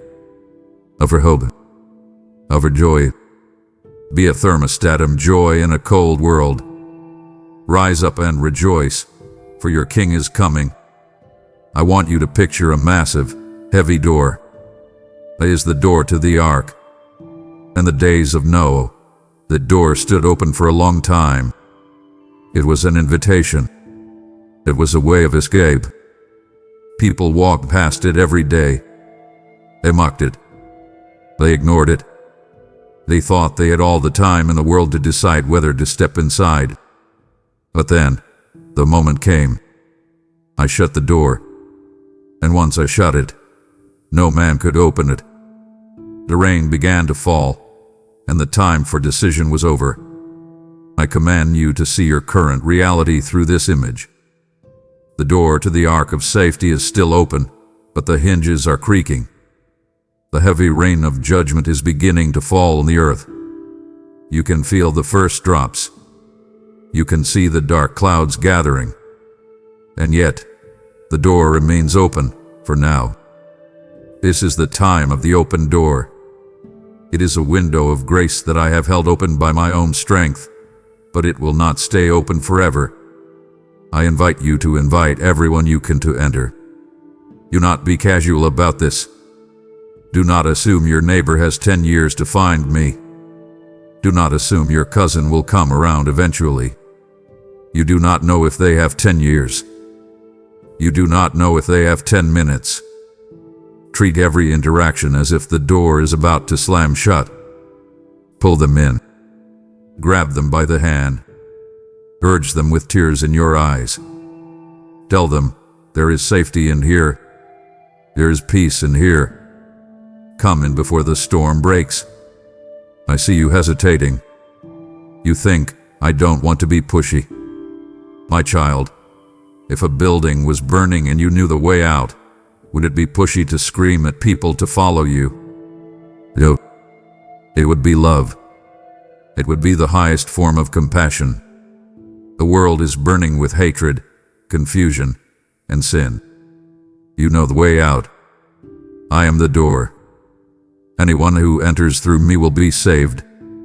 Do not assume you have more time to get right with me, either. This moment, this breath you are taking right now, is the only moment you own. The past is a memory, the future is a mist. You only have now. Walk through the door of opportunity to serve and love while it remains open. There will come a night when no man can work. There will come a time when you will wish you had given more, prayed more, and loved more. Do not let that time find you with a heart full of regrets. I have set before you an open door that no one can shut, but you must choose to walk through it. I will not force you. I will not drag you against your will. I respect the free will I gave you. But I am pleading with you. Use this time. Use these last 3 minutes. Proclaim the invitation far and wide, and whosoever will may come. It does not matter how dirty they are. It does not matter how broken they are. The ark is for the broken. The ark is for the sinner. The ark is for the desperate. Tell them the admission price has already been paid by my blood. Tell them there is room at the table. But tell them they must come now. The sky is darkening. The wind is picking up. The master is reaching for the handle of the door. Run to the door. Bring your family to the door. Enter into the joy of your Lord while the entrance is still wide open. I need you to listen to me with absolute seriousness. Do not let your mind wander. This is a warning from a Father who loves you too much to let you sleep through the danger. You hear the voices around you. You hear the scoffers. They are on your television, in your workplace, maybe even in your own family. They say, "Where is this coming he promised?" Everything goes on as it has since the beginning of creation. They laugh at the idea of judgment. They mock the idea of my return. I command you, do not mock the signs. Do not join the chorus of fools who think they are wiser than God. Remember the days of Noah. I want you to really think about them. They were not evil days in the sense that everyone was a monster. They were distracted days. They were eating and drinking. They were marrying and giving in marriage. They were buying and selling. They were building houses. They were living normal lives, completely oblivious to the fact that the foundations of the deep were about to burst open. The flood came and took them all away. They were swept away in the middle of their dinner parties. They were swept away in the middle of their business deals. Why? Because they did not know the time of their visitation. I am telling you, as it was in the days of Noah, so it will be at the coming of the Son of Man. The world is eating and drinking. The world is partying on the edge of a precipice. Do not be lulled into their coma. Take heed lest your hearts be weighed down. This is my specific warning to you. I am not just warning you about big sins like murder or adultery. I am warning you about dissipation. That means the numbing of your spirit through pleasure, through entertainment, through the anxieties of life. You can be so busy paying bills and watching movies that you miss the trumpet. You can be so weighed down by the hangover of worldly living that you cannot stand up when I call. Watch therefore. To watch means to be alert. It means to live with one eye on the world and one eye on eternity. Pray always that you may be counted worthy to escape all these things. Do not take your salvation for granted. Work it out with fear and trembling. This is not a game. This is not a dress rehearsal. This is the final act. This is the final call for boarding. The train is leaving the station. A whistle is blowing. Do not be found standing on the platform, arguing about the ticket price when the doors close. Do not be found left behind in the outer darkness, because you were too busy playing with your toys. Choose this day whom you will serve. You cannot serve two masters in the end times. You cannot hold hands with the devil and hold hands with me. You cannot embrace the world's values and embrace my cross. The middle ground is disappearing. The fence you are sitting on is electrified. Get off the fence. Jump into my arms. Be hot or be cold, but do not be lukewarm, for I will spit the lukewarm out of my mouth. The warning has been given. The signs are clear. The choice is yours. Choose life. I want to shift your eyes now. We have looked at the danger. We have looked at the urgency. And I want you to look at the reward. I want you to look past the trials of this life, past the pain in your body, past the tears on your pillow. I want you to look to the glory that will soon be revealed in you. My child, the struggle is real, but the glory is heavier. The night is dark, but the morning is brighter than 1,000 suns. I command you to imagine the moment. Close your eyes for a second. Imagine the trumpet sounds. Imagine the gravity letting go. You rise. You leave the hospital bed behind. You leave the wheelchair behind. You leave the broken relationships and the empty bank accounts behind.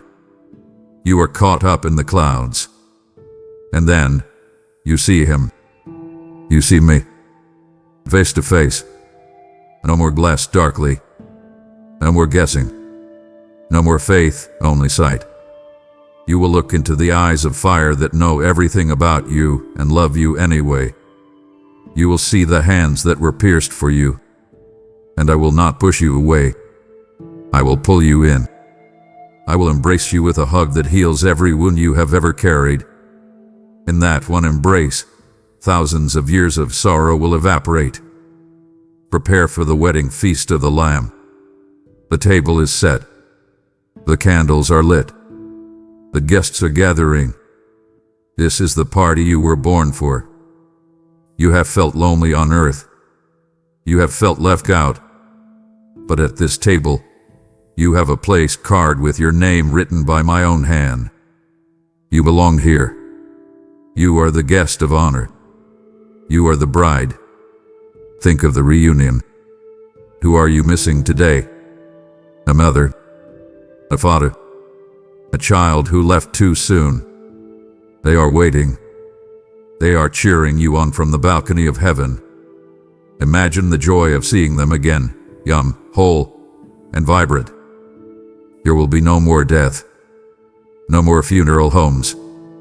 No more caskets. No more goodbyes.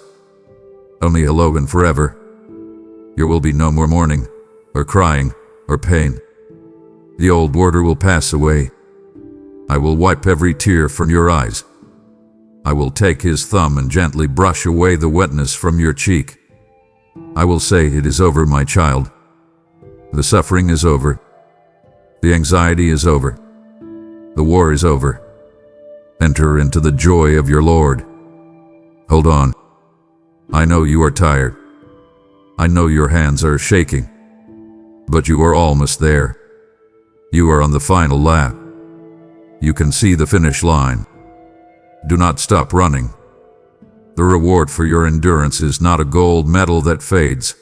It is an eternity in my loving arms. It is an eternity of exploring the depths of my love. It is an eternity of creating, of sieving, of ruining, of reigning. It is worth it. I promise you, it is worth it. Keep your eyes on the prize. We have come to the end of this conversation, but it is just the beginning of your readiness. I am the Alpha and the Omega, the first and the last, the beginning and the end. I started this story, and I will finish it. I started the good work in you, and I will bring it to completion. Do not fear that you will fail in the last minute. I am the author and the finisher of your faith. If you stay in me, you will finish strong. Truly, I am coming soon. Let your spirit respond with the ancient cry of the church, Amen. Come, Lord Jesus. Let that be your prayer when you wake up. Let that be your prayer when you go to sleep. Let it be the rhythm of your breathing. Come, Lord Jesus. May the grace of the Lord Jesus be with you. Grace is not just a nice thought. It is supernatural power. It is the fuel for these last 3 minutes. I give you grace to stand when others fall. I give you grace to speak when others are silent. I give you grace to love when others hate. Receive my grace now. Feel it pouring over you like warm oil, equipping you for the days ahead. Be strong and courageous. Do not be terrified. Do not be discouraged. For the Lord your God is with you wherever you go. I am with you in the boardroom.